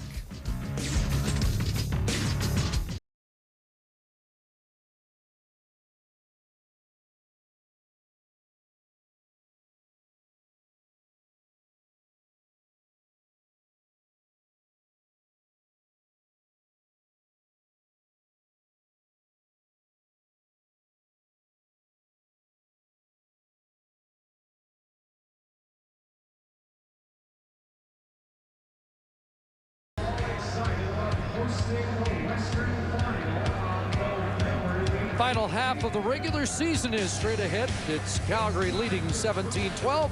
Let's go down to the sidelines. Farhan Lalji with G-Roy Simon. G-Roy, it sounded, or at least it looked like after that first drive, this thing was going to get easy. What's happened offensively? You know, we're just not executing. You know, you got to give Calgary credit. They're playing well. We're not executing offense, but we're looking forward to doing that. You're a little concerned in the second half. Rob Murphy out, now Jason Jimenez also gone? No, I think our other guys are going to do a good job. If we, we just go out and play our game, we'll be fine. Thanks, G. Thank you.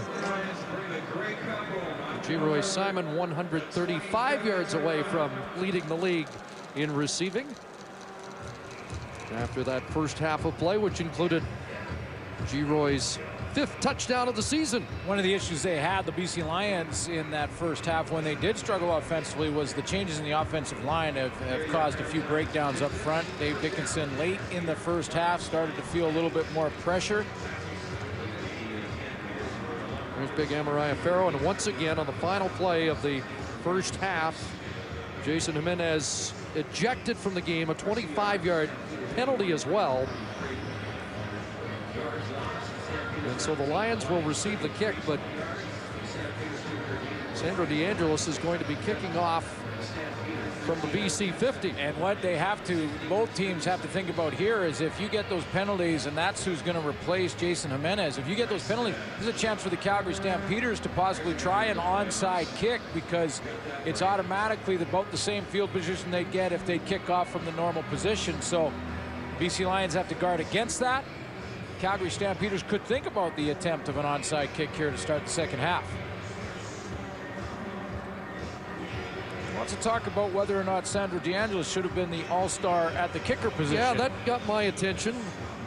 Guy who had been good on 85.3% of his kicks. He has missed 1 from 40 or less this year. And the one thing you say is that it's pretty cut and dry for kickers. You can be, there's a lot of judgment involved in all the other positions. Kickers are pretty cut and dry. And Sandro boots that one into the end zone. And too much on it. He really did. The adrenaline from the first half, he pounded it through the end zone where I'm sure the design of the play was to try and kick it right to the goal line or just behind the goal line to try and pin the BC Lions inside their own 10. Yeah, it's not a single point when it goes through on the kickoff. No. And so the idea was to keep it in play and make the Lions concede a single or run it out and try and pin them deep. But instead, it's a break for the Lions to start the second half. They will scrimmage at their 25-yard line. There are the numbers for Dave Dickinson as he continues to take a little rust off and get into game sharpness. And he's going deep early, and he's got Simon, a great snare down to the 34-yard line. And an awkward bend at the end of that play, and that will have Simon in some difficulty. Yeah, he grabbed the right leg immediately. He was going one-on-one on Kevin Garrett, the nickelback for the Calgary Stampeders. He's probably getting a little chance to play as they make substitutions as well. In behind coverage there. Nice catch over the shoulder. And then he gets thrown down awkwardly. And that's where the knee kind of bent. It was almost like Garrett fell on his heel. Jammed his toe into another great route from Geroy Simon. And that's right where he gets rolled on. 50-yard play to start the second half. Dickinson to Simon. High formation. And they'll swing it out to Jason Claremont off the left side. And at the 30, Claremont has close to 5. Now, Geroy Simon stayed in the game. But he, 114 yards receiving so far as he tries to climb up the ladder in the all-time or in the list for this year. But let's watch how Garrett goes awkwardly down onto his heel.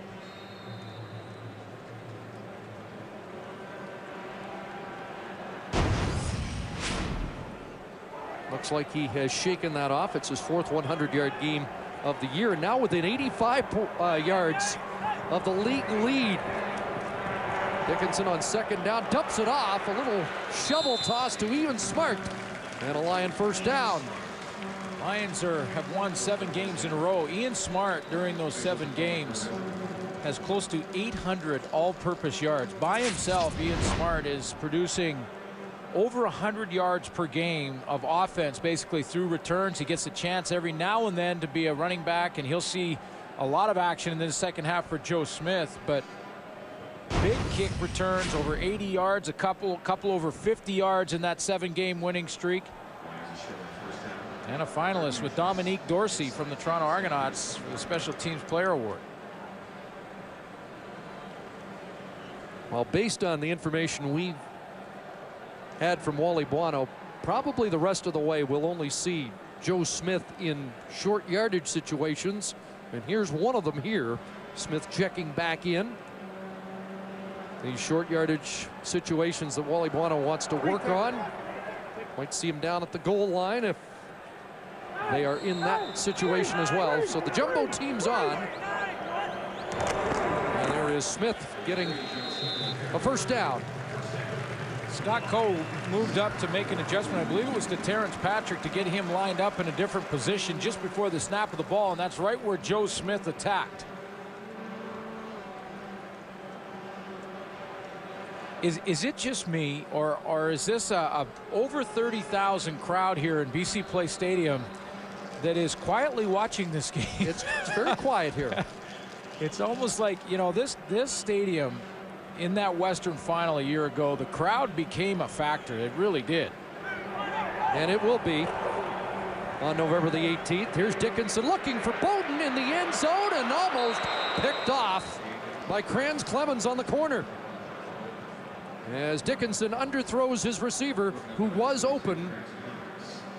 And the reason he underthrew Geroy Simon was because Terrence Patrick once again had pressure on the quarterback and actually gets a hit.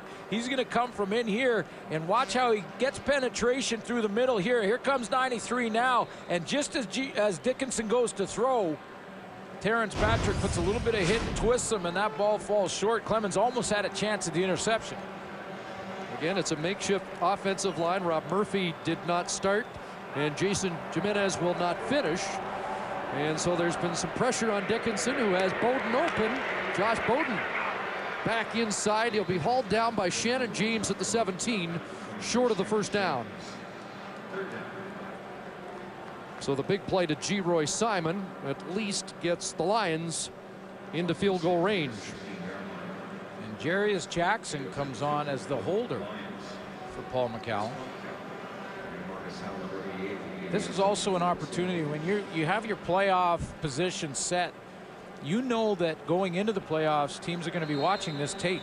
If you're going to run fakes and things like that, this is not a bad time to do it, because then the team you're going to play, in this case, the Lions won't know whether it's Calgary or Saskatchewan, but whoever he plays will have to study that type of tape and prepare for it. 24-yard chip shot for McCallum is through. It's a 2-point game.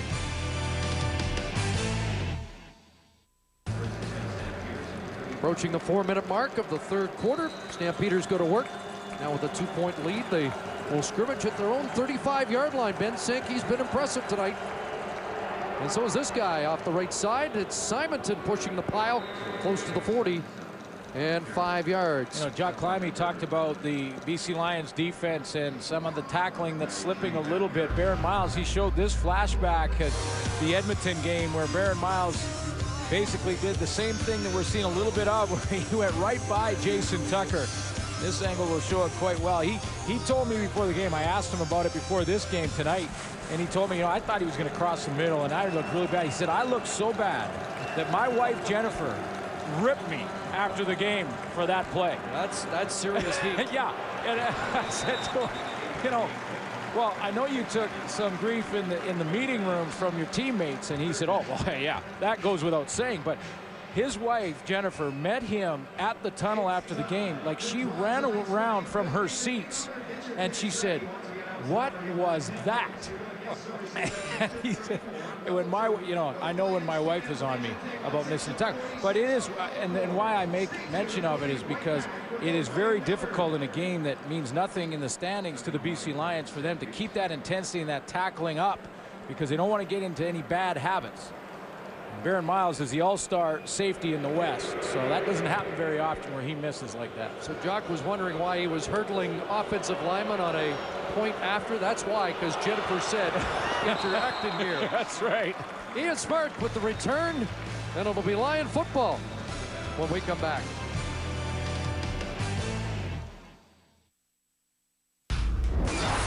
Well, for every sack in tonight's game, Purolator donates the quarterback's weight in food to a local food bank. Purolator is the official courier of the CFL, tackling hunger across Canada.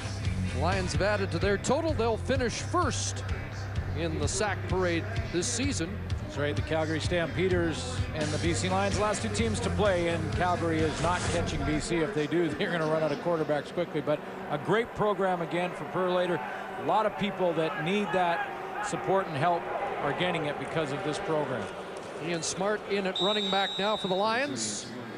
And held to little or no gain on that carry as BC tries to cut into this Calgary lead. But it has been that kind of game where both teams are sort of showing moments of a high intensity level. But Wally Buono has something else on the line, and he wants to win this game to set a new standard in the BC Lions history, and that 14th win could do that for him. That was one of his selling points this week. 2nd and 10. 5-receiver pack for Dickinson, and a flag, and there's another sack as Julian Battle gets to the quarterback. Sack number 4 for Calgary on the night. They're having all kinds of trouble up front. The BC Lions, the offensive line just is not the same without Rob Murphy. Was a flag on the play. It looked like one of the Lion receivers was offside. BC number 19 declined. 3rd down. Was Paris Jackson. And Mariah Farrow has just got a ways to go before he reaches that standard of play that Rob Murphy has established. He's up at the top, and he's having some problems picking up which guy to block. He has to try and fight off two. One of them is Tay George there. He sort of takes big on big, which is to take the defensive lineman, but he lets Julian Battle off the edge, and no running back there to pick him up. And again, another breakdown up front for the Lions. Marcus Howell had a punt return touchdown last year in the Western Final. He has the ball at the 28. And Howell is hit by Rick Foley downfield quickly. Well, as we mentioned, one of the selling points this week for Wally Buono was set a franchise record. No Lion team has ever won 14 in a year. Of course, 2006, Grey Cup champions. 85 was a Grey Cup championship team. All 4 finalists. And in 1999, an upset when Wally Buono's Stampeders won the West Final here. Wally Buono has never won 2 cups in a row, nor have the Lions. And you'll hear a lot about that, I think, in the next few weeks, as Wally Buono tries to change that. Sankey unable to hook up with Simonton. Well, it all changes gears. I mean, as soon as this game is over, it all changes gears to where people, you know, coming into this week talking about all-stars and who was nominees and who are finalists in the Outstanding Player Awards. The BC Lions had 15 all-stars from the West, 5 on offense, 8 on defense, and 2 on the special teams. 2nd and 10. Here comes pressure. Sankey dropped it, picks it up, and Cameron Wake is there to toss him down. Wake, who leads the league in sacks and leads the Lions in tackles. And as a double nominee, top defensive player in the West and rookie. And the Lions, when you talk about those nominees, the BC Lions in that rookie award, you count this year the fact that Cameron Wake is, again, the nominee. If he should win, the Lions will have 7 of the last 10 years will have the Rookie of the Year. That is amazing. It really is. That they have found that talent. And if Cameron Wake wins, and he's a front runner without question. Oh, Duncan O'Mahony pulls it down. He gets a block or two, but he's not going to get the first down. Flag on the play, but Baron Miles with the stop.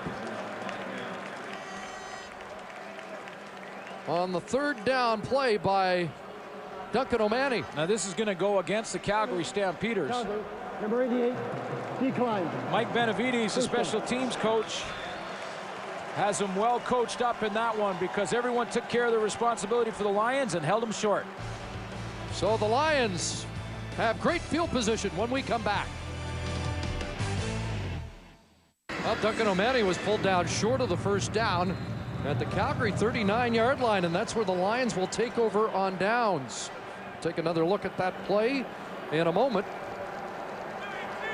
You say it was by design? It looked like it was because of the way it was blocked. Here's Dickinson going downfield for Paris Jackson, and he was bumped. Brandon Browner with a hand on Jackson, and the flag is thrown. Brandon Browner, I think, has an argument here. I watched this play from start to finish, and Paris Jackson saw that the ball was well overthrown and kind of geared down. He basically, Brandon Browner was running him out of bounds, and as he went down the sideline, Jackson. Pass interference, Calgary, number 27, first down. Paris Jackson kind of gears down and just says, okay, this one's over. Watch, you're going to see the perfect part because right here, there's a little push. Okay, that was going both ways. He sees it's out of bounds and it's too far, so he just kind of gears down. And I don't think that ball was catchable because it was about another 10 yards ahead of him. Browner was arguing, and of course, you never win those, but turns out to be a huge play, and the Lions have a first down at the 10. Dickinson under pressure again, and then down for the 5th time in the game. Pat McDonald gets there this time eventually, but it looks like he ran into the back of his own player. I think it was Farrell again, the left tackle, that he's going to end up stepping up. Well, Ian Smart gets hit there, and it was Farrell kind of knocks him down, and then Pat McDonald falls on him and will get credit for the sack.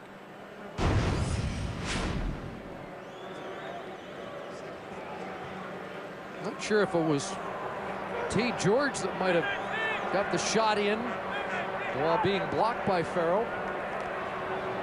And now Dickinson again under pressure, this time underneath Ian Smart, and down to the 7-yard line.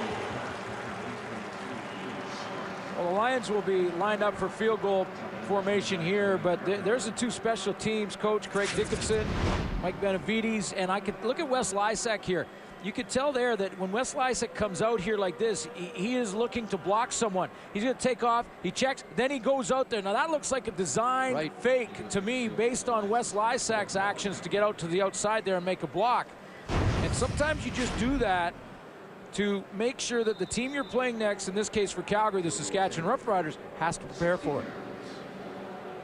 But it does give the BC Lions right here a chance for another 3 points and to take the lead. So McCallum puts it through, and the Lions have regained the lead here. 18-17, 5.5 minutes to go, 3rd quarter.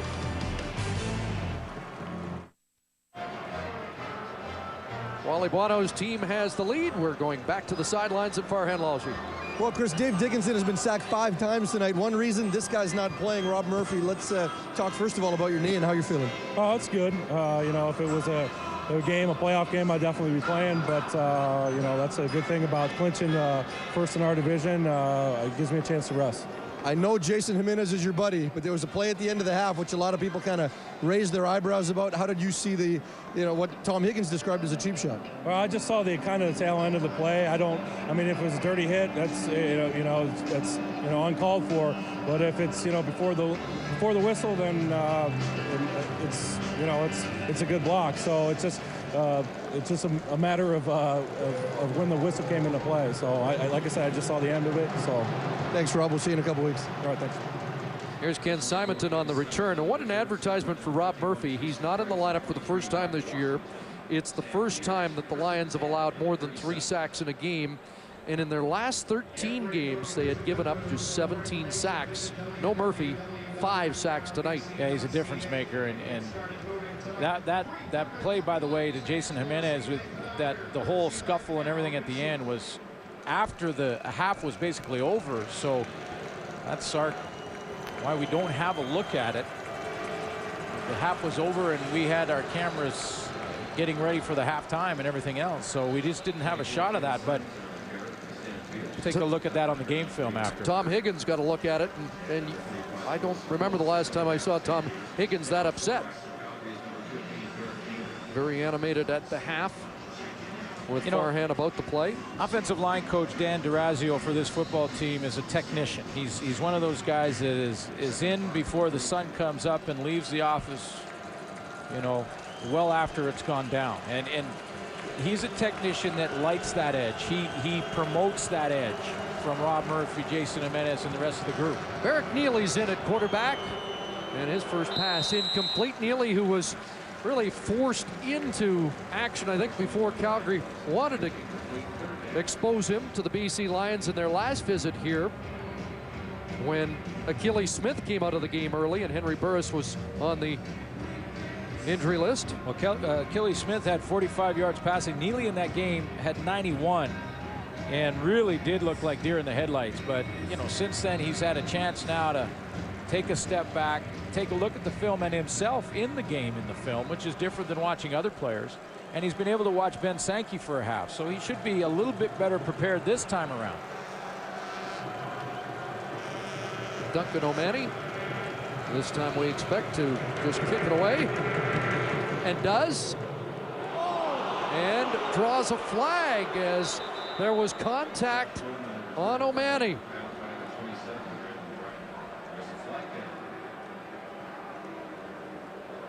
And so the Stampeders are going to maintain possession of the football.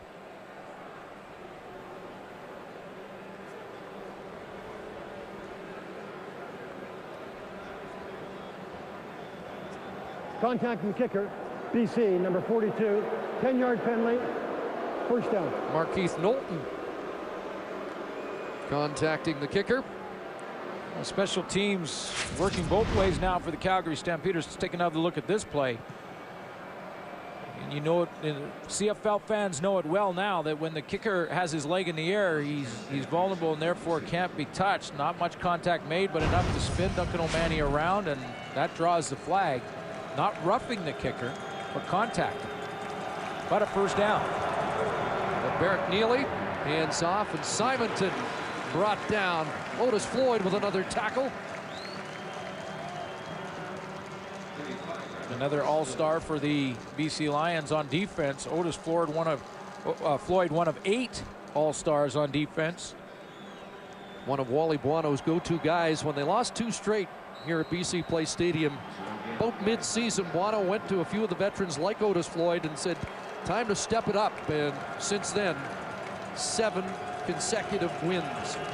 Otis Floyd does it with quickness. He's got the size of the linebacker. He does it with quickness. Former Stampeder, 2nd and 10. Brent Johnson making contact on the quarterback as Neely was throwing.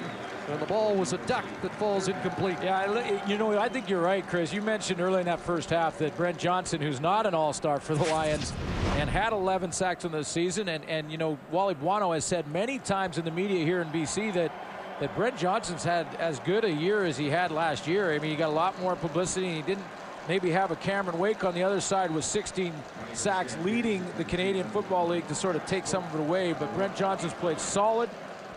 He's played up to his standard, his levels, and he didn't make the team, but he's trying to make a statement tonight because he is coming off the ball. Forced one fumble early in the game. He knocked the ball out of Ben Sankey's hands another time. Josh Bowden on the return, and Matt Grudegood with a heavy hit on special teams. His 20th special team sack for tackle of the year.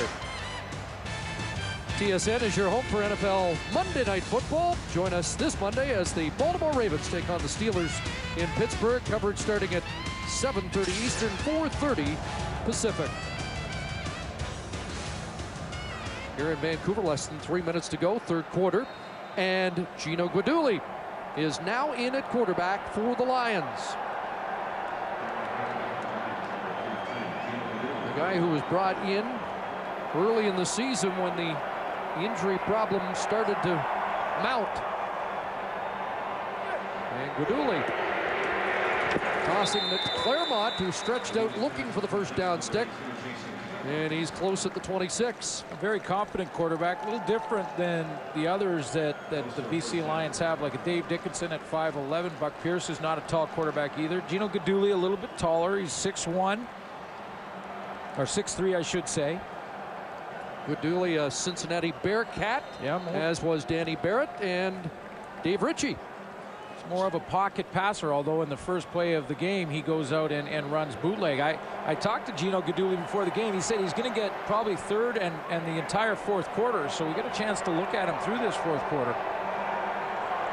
Wally Buono has not seen much of him, but thinks there is some potential there, and based on the track record of Wally Buono teams, he recognizes quarterbacking talent. Yeah, does he ever? I mean, you can look through his Calgary days and Jeff Garcia, Dave Dickinson, Henry Burris. There was one other. There was one other in Calgary. Help me here. 22? Yeah. Oh, Doug Flutie. That was the other one. And 20 in Calgary. And then he comes here. Buck Pierce comes out of nowhere, basically.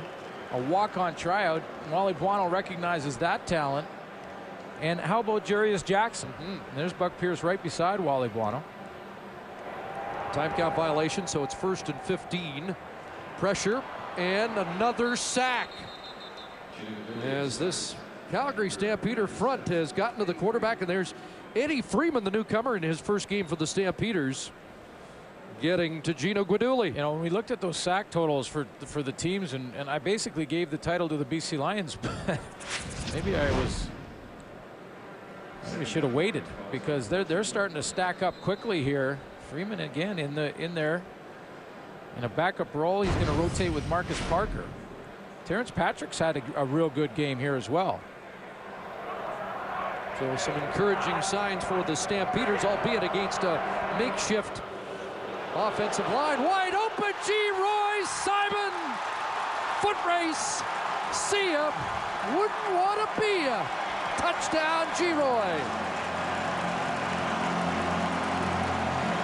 Number 2. He told me coming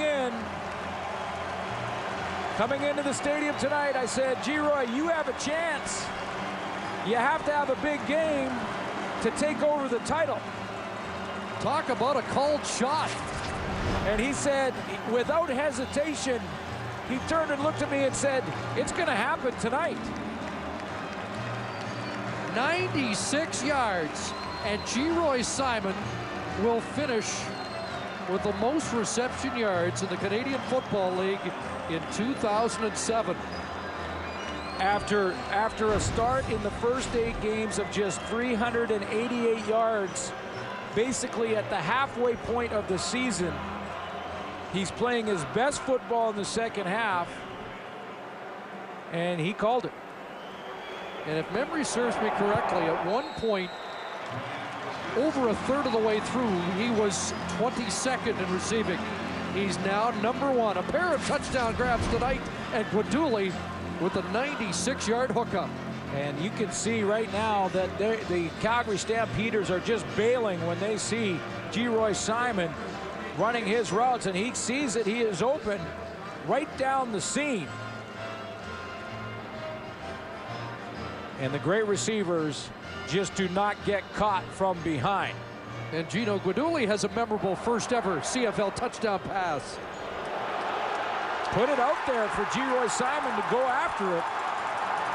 And that's the reason that Simon could run away from Dwayne Carpenter, the safety, because it was out in front of him, allowed him to run down and pick up that football. And has Wally Buono found another quarterback? Yeah, that's why it's bobblehead night. First 7 games, just 25 catches for Geroy Simon. And he is about doubled that. Got the Superman pose. He needed 199 to take over the lead. He padded it a little bit. 210 so far. And it might turn out to be the biggest single game receiving effort of 2007 before it's done. I think Andy Fantuz has that right now at 240. Rick Foley with another special teams tackle as Marcus Howell is brought down. It's an 8-point Lion lead. And we didn't see that smile much in the first half of the year. But the confidence from Geroy Simon was there. Now, he was injured, too, a little bit in the first half. He had some back problems, some lower back problems that were maybe slowing Geroy Simon down a little bit. There's the first one. And he got in behind Julian Battle. Real great move. Pose number 1, the Superman in the end zone. And then look at the great speed as he tracks that football down. So that speed is definitely back. He never lost his confidence when he was in the first half of the season. And Sankey back at quarterback. And Simonton. Nice little move by Simonton for a first down across the 45. On the final play of the third quarter that ended with a bang and a Geroy Simon touchdown.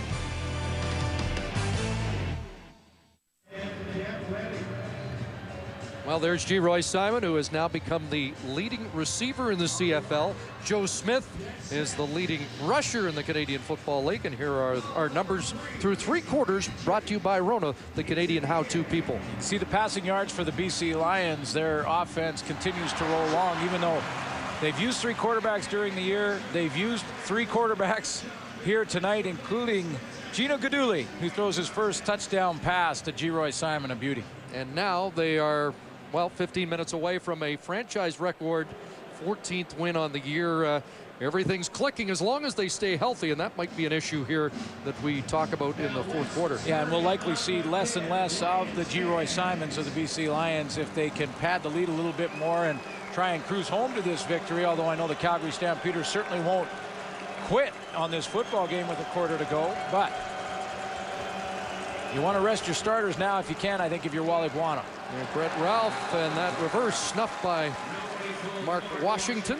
One of the guys that was banged up was Jason Claremont, and that was just the play before Geroy Simon took off for that touchdown. This was it early on. He reached out with the right arm, try and get to the first down, and got hit. And right when he got up from there, you could see he's favoring that right arm. He's over there on the bench now, shoulder pads off. Simon with a terrific second half of the year. Same for Claremont. 2nd and 10. Sankey, open man, and he gets to Rambo for a first down catch with Mark Washington in coverage. Let's go back to the sidelines. Here's Farhan.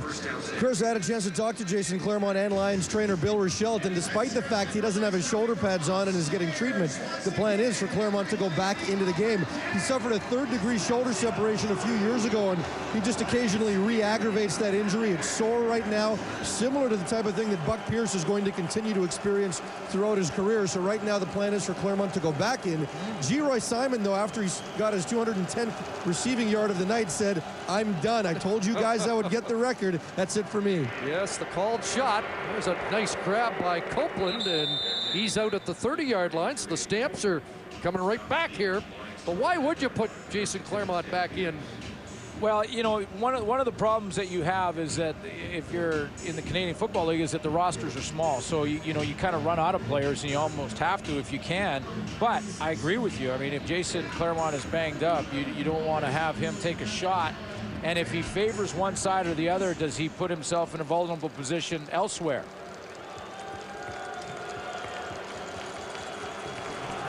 Stamps have something going here. First down at the BC 30 and straight ahead for Simonton. 5 more for Ken Simonton. You know, it brings up some issues, though, when you're thinking the Calgary Stampeders heading into the playoffs. They have to travel to Saskatchewan, and some of their concerns continue to crop up. Like, this has been a defense that has struggled this season, and Tom Higgins' defense has gone through changes.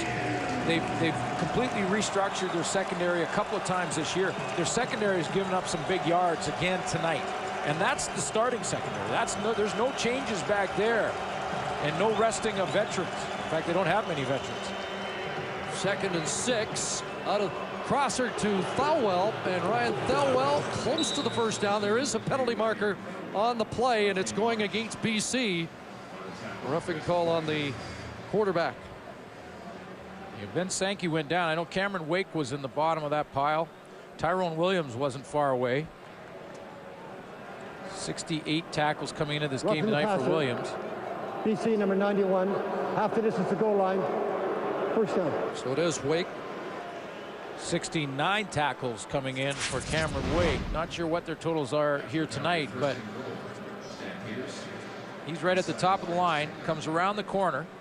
First of all, he gets held there, and that's a low hit. You can't hit below the knees. It looked like the first contact was at the thighs, and then he went down onto the shin area of Ben Sankey, but hit him a little bit late and gets the flag because of it. So 1st and goal, Simonton cuts back and down to the 5. 5 for Simonton, who's closing in on a 100-yard game in his Canadian Football League debut, up to 97 yards for the Calgary running back.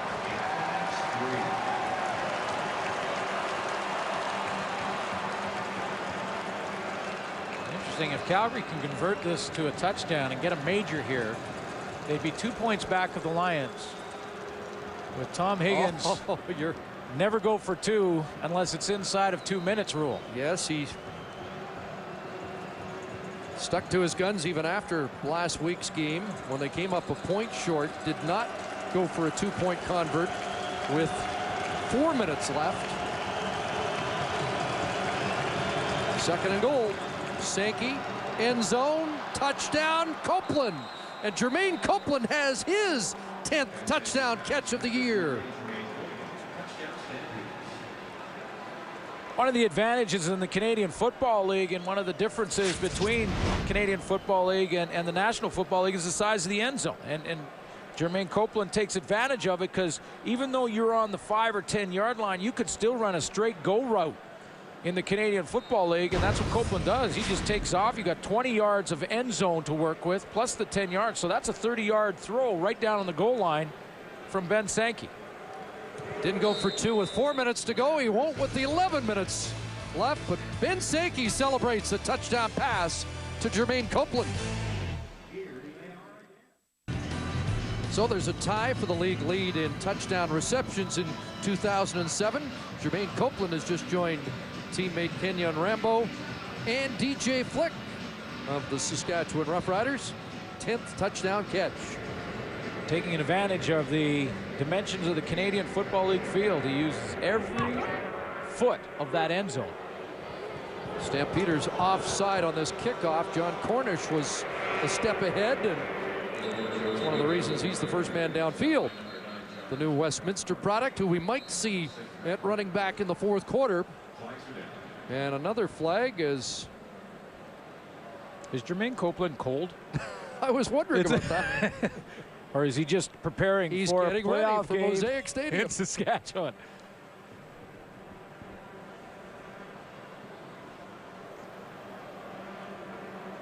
Couple of flags to sort out. Again, the offside on Cornish, but there were some short tempers after the tackle on the kickoff.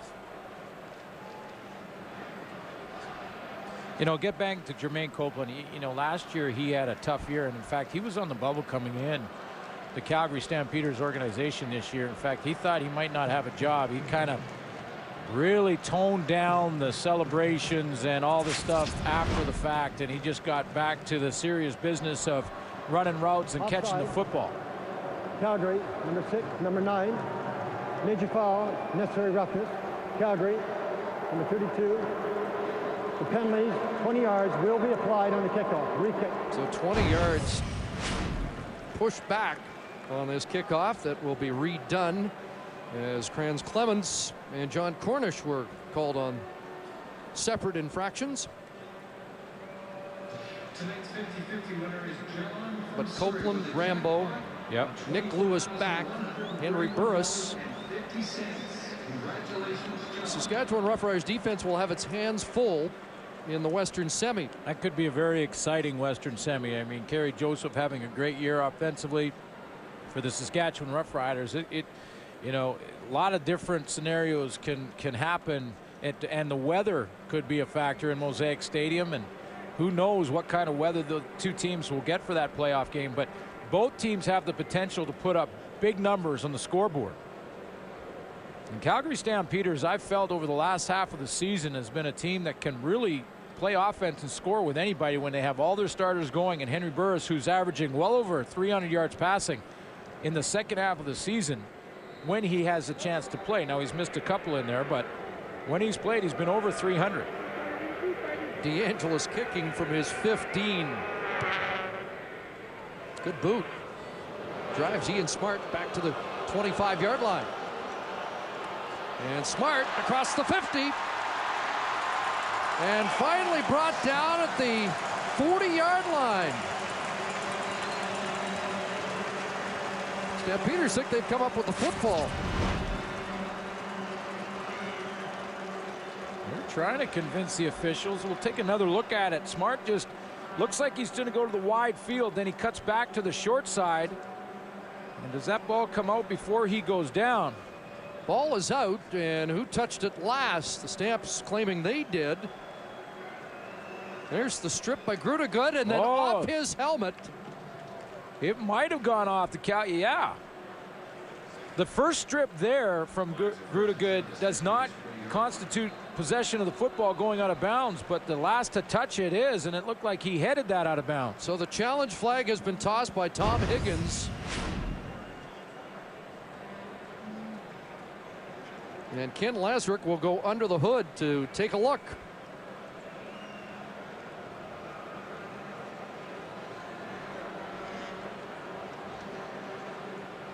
Take another look at it from a different angle. That's Kevin Garrett. Okay, ball's out there. Ball is out on the strip by Grudegood. On the field saying that they touched the ball before it went out of bounds. Bobby Singh is right there, the former Lion who is in civvies tonight, helping the officials try to make the call.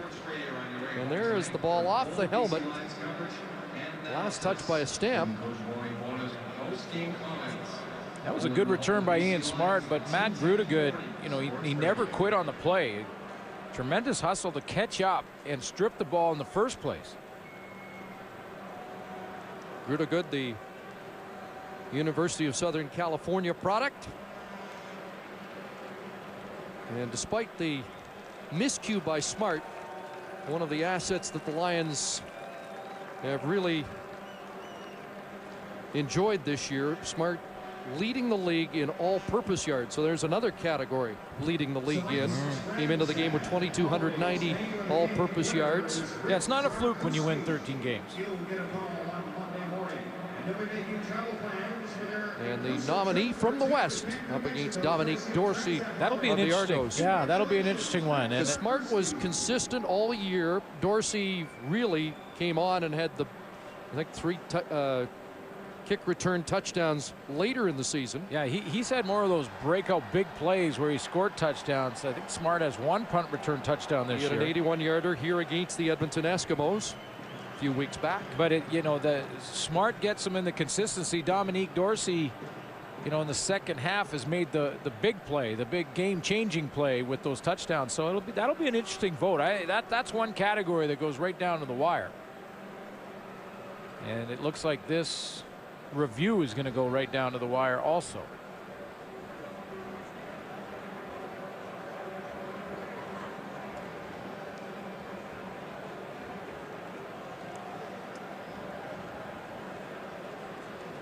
So Ken Lazaruk's had his look in his 90 seconds. Whose ball is it? Upon review, the ball came loose and Lance touched the Calgary player in the helmet, went out of bounds. It's Calgary ball at the 41-yard line. So a challenge won by Tom Higgins. Grudegood's play rewarded.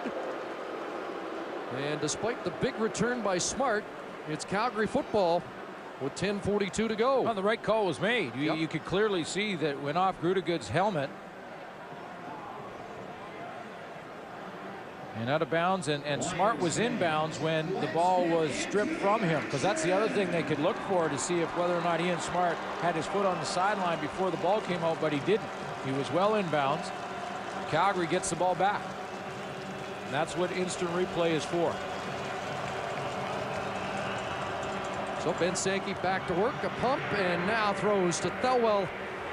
And Ryan Thelwell to catch near midfield before he's taken down by old teammate Otis Floyd. Ryan Thelwell tried to run a double move on Dante Marsh. Dante Marsh back in the lineup. He missed a bunch of games, 9-game injured due to early injury. Came back into lineup, got his first interception of the season last week, and Ryan Phillips there tried to run a double move, and Dante Marsh just eliminated it by jamming him at the line of scrimmage. Get that veteran back on the corner at the right time. 4 years, all with the BC Lions for Dante Marsh. Under 10 minutes remaining here in the fourth quarter. 1st and 10, and Simonton's got a 100-yard game as he gets it down to the 48-yard line of BC. Good debut for Ken Simonton. And his stock goes up for the future for Ken Simonton. And he's got it in his family. His brother Benji played for the Giants. His cousin Cy actually played for the Mariners. And when Simonton, coming out of Oregon State, was a two-sport guy too, also a baseball player, very good baseball player. This time stuffed. He ran into a wall. That's Otis Floyd again with a big stop for the Lions.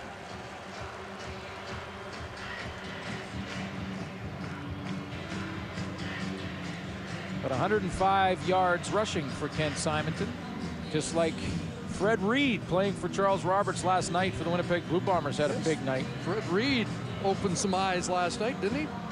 Yeah, that's what these games are important for guys like that. It works the other way too. If you go out and lay an egg, even in a game like this, you may not be invited back the next year. So, everyone talks about these last couple of games being nothing games. Well, they're a very important game. Anytime you cross that stripe as a player, it's an important game. I know Wally Bwan on the other side said that this game would determine how he would make his decisions for 2008. There's O'Mahony looking for the corner, and he's got it. And a good kick inside the 10-yard line. They'll mark it at the 7 for Duncan O'Mahony.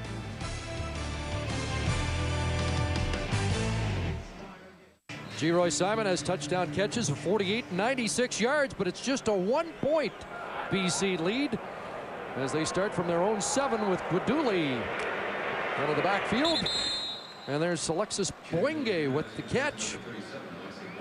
Gives him a little bit of room, and Suits want to congratulate the Saskatoon Hilltops, who are the Canadian Junior Football champions, defeating St. Leonard Cougars today, 26-3 in Winnipeg. We're on the flight with the Cougars, who were unbeaten going into that game. But this afternoon, it was the Hilltops prevailing, continuing that rich winning tradition. 2nd down. And 7, Guiduli underneath.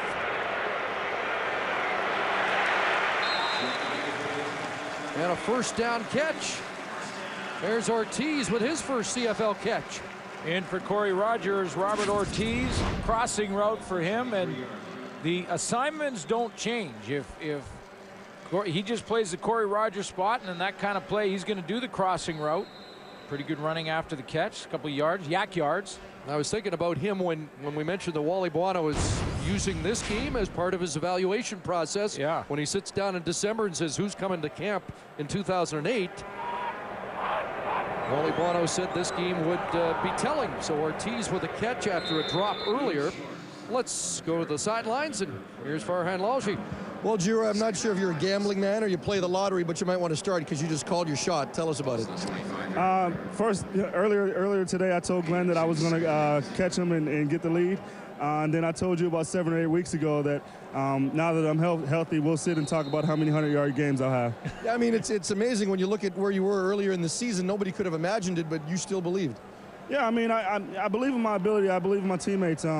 I believe in this offense. I think, you know, if we just go out and execute our offense and play the way we're supposed to play, you know, we'll have the big numbers and we'll have big games. And we'll also have a bobblehead doll that looks just like us. How do you like it? I like it a lot. I saw some early pictures, didn't like it, but you know, they really turned it around and it looks pretty good. Does it look like you? Yeah, it does. even the mustache. What about the pose? The pose is okay, but you know, that's a tough thing to get, but it looks good. Thanks, G. Thank you. He did call it, and that's G. Roy's night. That's pretty impressive. 210 yards for G. Roy Simon on the night. And needed 199. Kind of put it out there thinking maybe there's an outside chance, but he did it with conviction. And he only needed 3/4. Flag down. Here's Marcus Howell. Reversing field, and Pottinger says you're not going anywhere.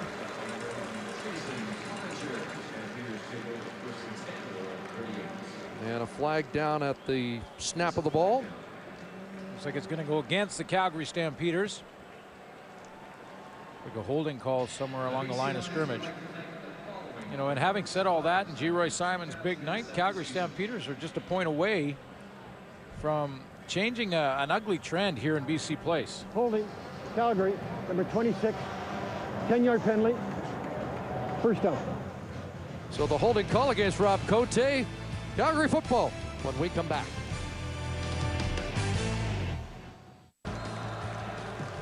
One-point game, just over 6 minutes to go. 25-24 BC. Ben Sankey's had a good night. Looking downfield for Thelwell, who's got another catch. Corey Banks tosses him out at the 46. And how about Ben Sankey? Well, yeah, and I mean, he's looked good, and this is what Tom Higgins wanted to do, is to give him lots of reps so there's some confidence from the team with Ben Sankey in there in case of emergency. But let's not forget that the guy on the sideline is going to be the guy that either gets this football team to the Grey Cup or doesn't, and that's Henry Burris. Not a bad night for Ben Sankey. He's made some nice reads, a couple good throws, close to 300 yards. May get that by tonight. So mission accomplished with regards to Ben Sankey. I thought he played pretty well in the Winnipeg game that he started in. Tom Higgins thought there was some bad memories there when I talked to him today, but you know what? I thought he played already. You know, 228 yards passing in that one, 277 tonight. But this is Henry Burris' team, and this team will not win.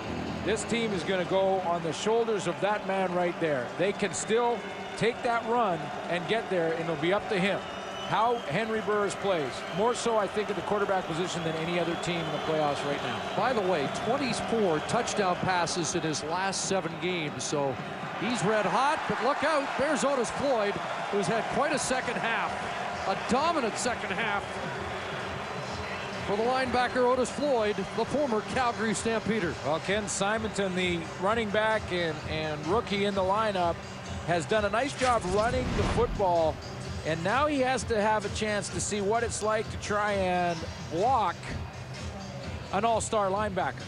And he steps up and just doesn't get enough of Otis Floyd. Third Lions sack of the night. And Sankey has to get put back together after that. Sack by Floyd. O'Mani with the punt. Bowden fields it at his 25. And a penalty marker as he is eased out.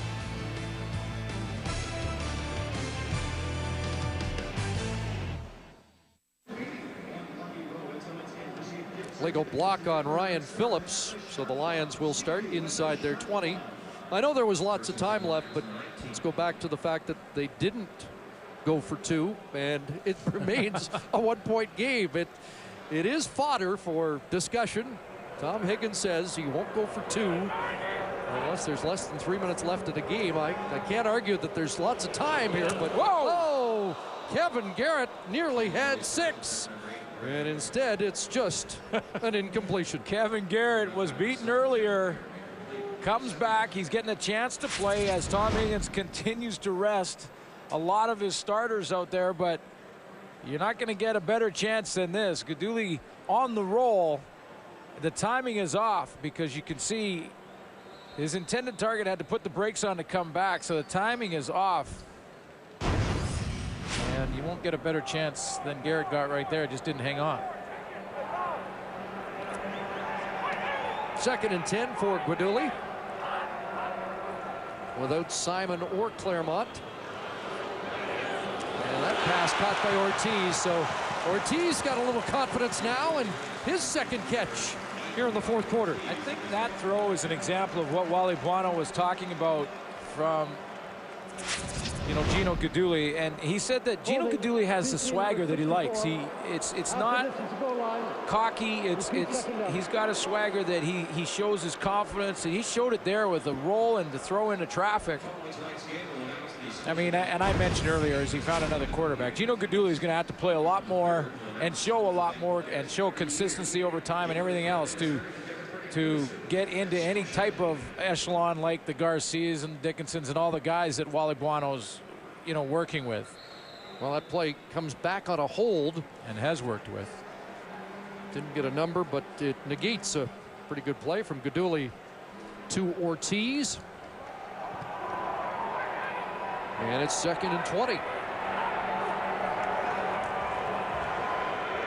Paris Jackson trying to swivel away from Julian Battle, and they bounce him out of bounds. The fans here thought there might have been a penalty marker. Crowd reacted, and I'm wondering if Paris Jackson's face mask was grabbed somewhere throughout this tackle. He does a nice job to spin outside here. Inside move, and then he gets outside of Brown, and right there, the right hand, you can see that it looks like he's got that face mask. Gives it a yank, and it's not seen by the official. So the Stampeders are going to get good field position. Marcus Howell awaits just inside the Stampeder 50. Not a deep kick by McCallum. Bouncing at the Lion 50 and out. At the 51-yard line of BC, the 3-minute warning given to the benches. A 1-point game.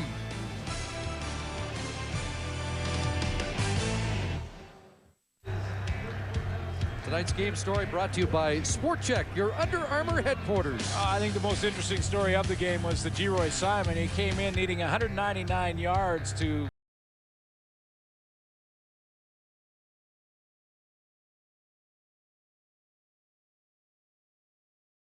pretty well, and well, the last one we'll just leave. Yeah. Well, it's our final game of the year, which is always disappointing for me because it has to end. I want to thank you because you carried me again this season, partner. I don't think so. And we want to thank the fans because are there more passionate fans in any sport than the Canadian Football League? There isn't, and the fans have been great. There's been sellouts in Saskatchewan, sellouts in Winnipeg. I think they had 5, which made history this year. We saw the great Milt Stegall record. But again, thank you very much to all the fans that watch every Friday night. We have a huge fan base for this show and for the Canadian Football League, and it's the fans that make it happen. Can't wait for these playoffs now to get going, and CBC will cover them from top to bottom all the way through to the Grey Cup. A sellout in Mosaic Stadium. I hope that the Winnipeg Blue Bomber fans, pick up their pace in the ticket sales, because honestly, both these coaches were talking about it before the game. The fans can affect the outcome. 34,242 urging their defense now 2nd and 5. And Sankey over the middle, complete. Copeland another catch and a first down. And they're now into DeAngelis range. You know, it's unlike any other game. Like in hockey, when the fans get going, it's more of an adrenaline rush for the players, but the communication isn't as big an issue. When you have an offense and the fans are going crazy when the opposing team's offense is trying to run the ball and call signals and call audibles. Just ask the Saskatchewan Roughriders last year, who tried to play in the Western Final here with 50,000 going nuts in BC place. It's very difficult. Fans got to keep that in mind. Copeland a 7-catch night. Time for Sankey, lots of it. And now swings it out, and that pass incomplete, intended for Commission. I think that went off Brent Johnson's arm.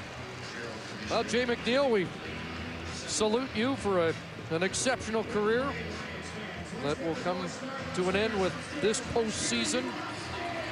Final regular season game. There was some emotion last week. Final game at McMahon Stadium. One of the good guys in the league. Most of them are on the offensive line, but Jay's been a Warrior for a long time. Yeah, and you know, think back to 1994, a 4th-round draft pick, and he just battled his way onto the roster, became a perennial all-star, and just a solid player up there. 2nd and 10, and it is getting loud here. Wide open is Rambo. Nobody around him, and he'll take it down to the 10-yard line. And more flags, and the Lions indicating that it's going against the Stamps. Oh boy, because Rambo had them on the doorstep, and now Jay Pottinger turned around, and he was complaining quickly afterwards. Holding Calgary, number 62, 10-yard penalty. Repeat 2nd down. Well, John Comiskey.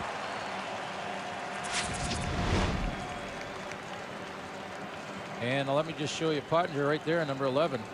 He runs that stunt and around the corner, and John Comiskey tackles him. That is a takedown. So it is 2nd and 20, back at the 45, and that would be a test for DeAngelis. So they'll try and get it a little closer with just under 2 minutes to go. And Sankey scrambles, throws, and this one broken up. Good defensive play by the corner, Dante Marsh.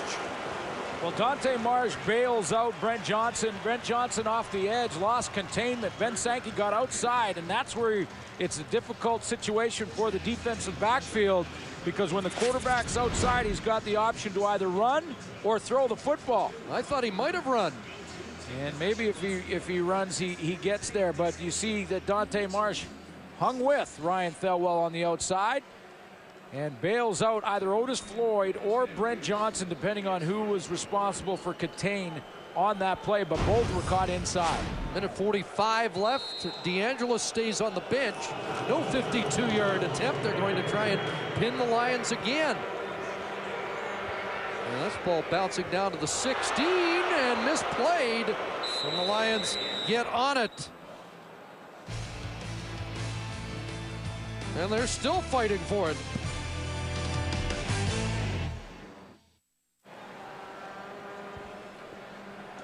So Tom Higgins is gambling that his defense is going to come up with a stop here, and they'll get the ball back in good field position.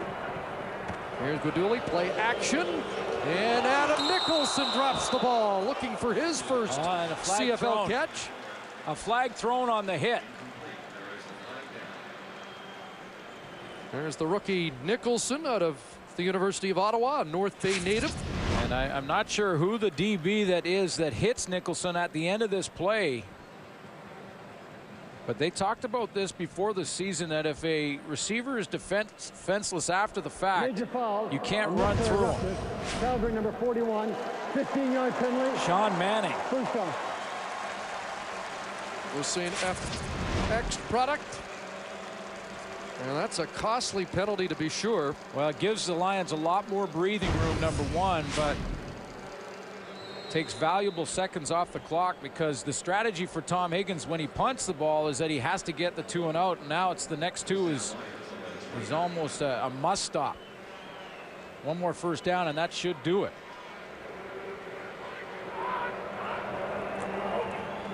Ian Smart with a burst. And then just upended when it looked like he might be into the open field.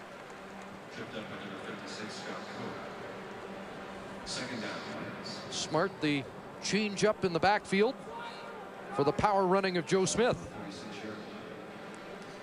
Would have been a 52-yard field goal attempt. And, you know, the Calgary Stampeders, one of the clutch kickers in the Canadian Football League, and Sandro DeAngelis, indoors without any weather. We saw Sandro win a game last year with a couple of kicks late in the game from outside 50. Now, a minute 50 is plenty of time to get the ball back, so I understand that. But, you know, again, it goes back to the not Yes, going it for does. two. It just, it seems that it sneaks up on Tom Higgins.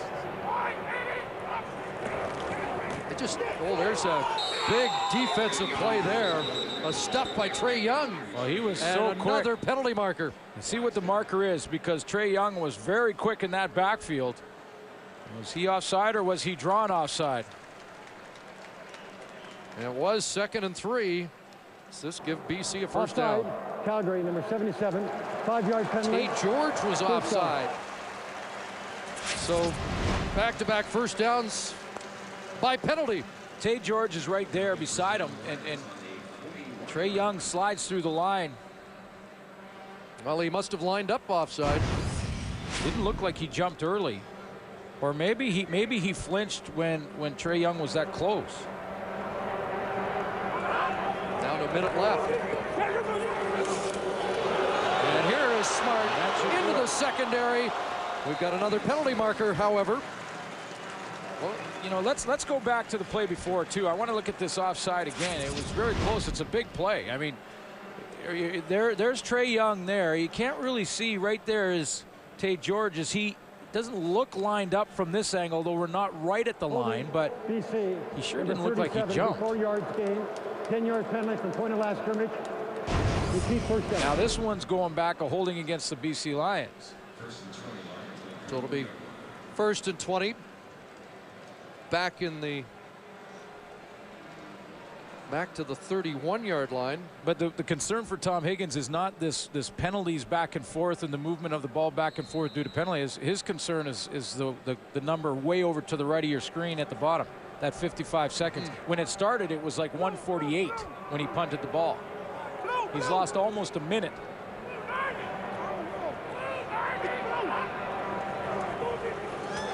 Smart again. Big hole.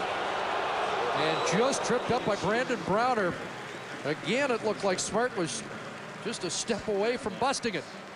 And I think leaving this game as the Calgary Stampeders go into that playoff game in Saskatchewan, the fans in Calgary are going to say, is our defense, top to bottom, is our defense good enough? And I think that's been the question for the Calgary Stampeders pretty much all season long. And it remains a question heading into the playoffs.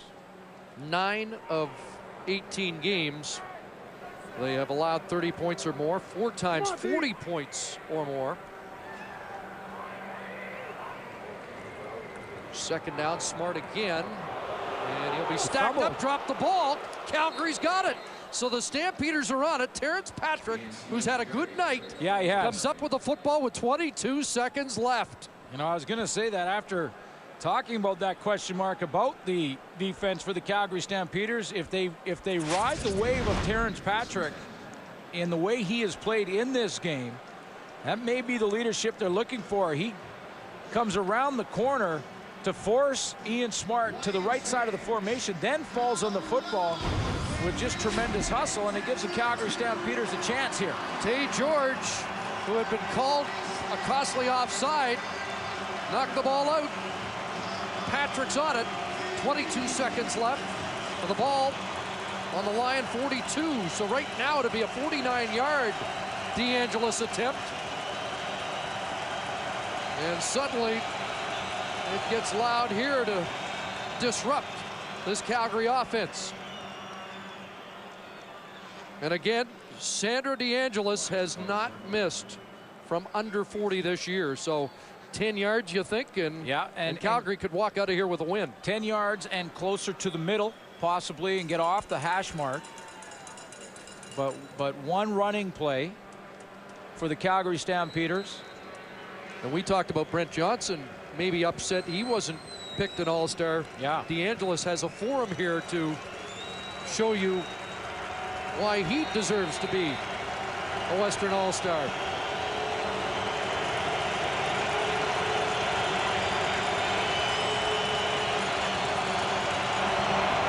Simonton slipped through one tackle, but not much there. Pottinger slowed him down, and they'll mark it at about the 40. Well, Pottinger got the penetration that caused the problems with the play, but the plays were on the weak side, so it doesn't even get the ball to the middle to help Sandro DeAngelis. We'll see if they try to do that there. The clock is running now at 16 and counting. Here's a little bit of the noise we'll hear in the Western Final. They better hurry up. They better. 6 seconds on the clock. Flag down. That'll stop it. And Simonton going nowhere back at the 42. So they don't advance the ball at all. And DeAngelis will have to kick one from almost 49 out unless this flag moves it closer. Or further back. Let's see what this flag this is. Could be very costly. Depending on who this penalty is against. It may make it easier on Sandro DeAngelis, or it may push him to the brink of his range. We will not belabor the point, but this is back-to-back concluding games with over 30 penalties. Yeah, and it's something that the league is working on and will continue to work on this offseason, and it will improve.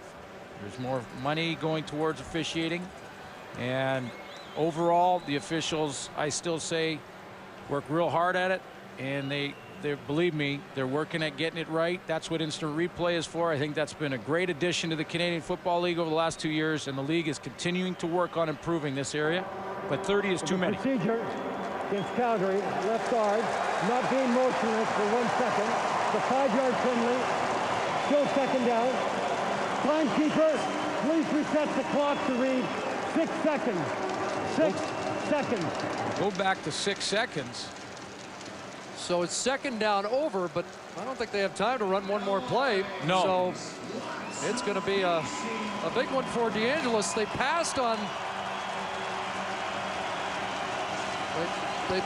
a 52-yarder earlier, and now they have to settle for a 52-yarder. Sandro has missed twice from outside 50 this year. Everybody on their feet. Final play of the regular season. And Sandro DeAngelis hits the upright. Dead ball. Lions win their 14th of the year. A record-breaking 14th win for the BC Lions, who will host for the 4th time in a row the Western Final here at BC Place Stadium. Sandro DeAngelis had enough on it, but he hit the goalpost.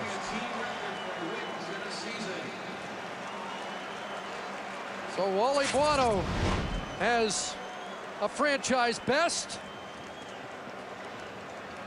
as the Lions escape, and just that close. So the Stamps still have not won outside the province of Alberta. That won't matter if they can win outside Alberta in another week. What a night for G. Roy Simon as the Lions prevail 25-24. The CFL on TSN is brought to you by Wendy's new Baconator, the official hamburger of the CFL. Wendy's, that's right. By Rona, the Canadian how-to people. And by Rogers, proud partner of the CFL.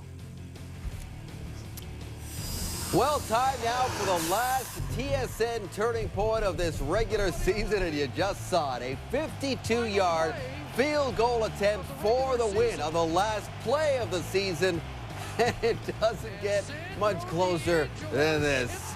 Sandro DeAngelis hits the upright, and the BC Lions win it 25-24. The turning point is brought to you by the all-new 2007 GMC Sierra professional grade. The player of the game, without a doubt, with 211 yards receiving, 2 touchdowns, including one for a 96-yard bomb. This one came early in the game, and Simon got he got a second one as well. Here's the other one from Gino. How do you say Gino's last name again? Gadugli? That's it. That sounds great, Dave. You know what? We better start learning his name, because that was a nice ball he threw to G-Roy. And G-Roy Simon, how about him on the last night, takes over the league's receiving Unbelievable. Yeah, Sneaky, right. sneaky leader. So that does it for us for the games, but we have playoff shows coming your way each and every Sunday. CFL Countdown, all the news and information and stories and analysis you will need to get ready for the playoffs starting this Sunday. Dave, deep breath. Dave. That's it. No. What? You got to thank everybody, brother. Yeah. That's right. This is our opportunity to, you know, last night they talked about some guys that are involved, all the great crew that, all the camera guys are waving at me right now. Yeah, you need to get back to the camera. Get behind the camera. In all seriousness, our studio producer is Tony Darchi. We tell you every year that he's got the very difficult job of putting up with all 4 of us. I'm sure you can imagine the difficulty level there. Tony. Our director is Steve Lopez. We greatly appreciate his outstanding efforts in making this place look great. Johnny Lee's with us every night, keeping our stats straight. Jan Stanishevsky, who's the unofficial general manager of the Argonauts. He likes to think. Yeah, that's right. And our executive producer is Jim Marshall. So thanks to all those people you see, you don't see behind the scenes. Yeah, I got him in there. Did you get Mark and Josh and Renee? And thanks for watching all season long. We got CFL Countdown on Sunday. That's it. Good night. Talk to you on Sunday.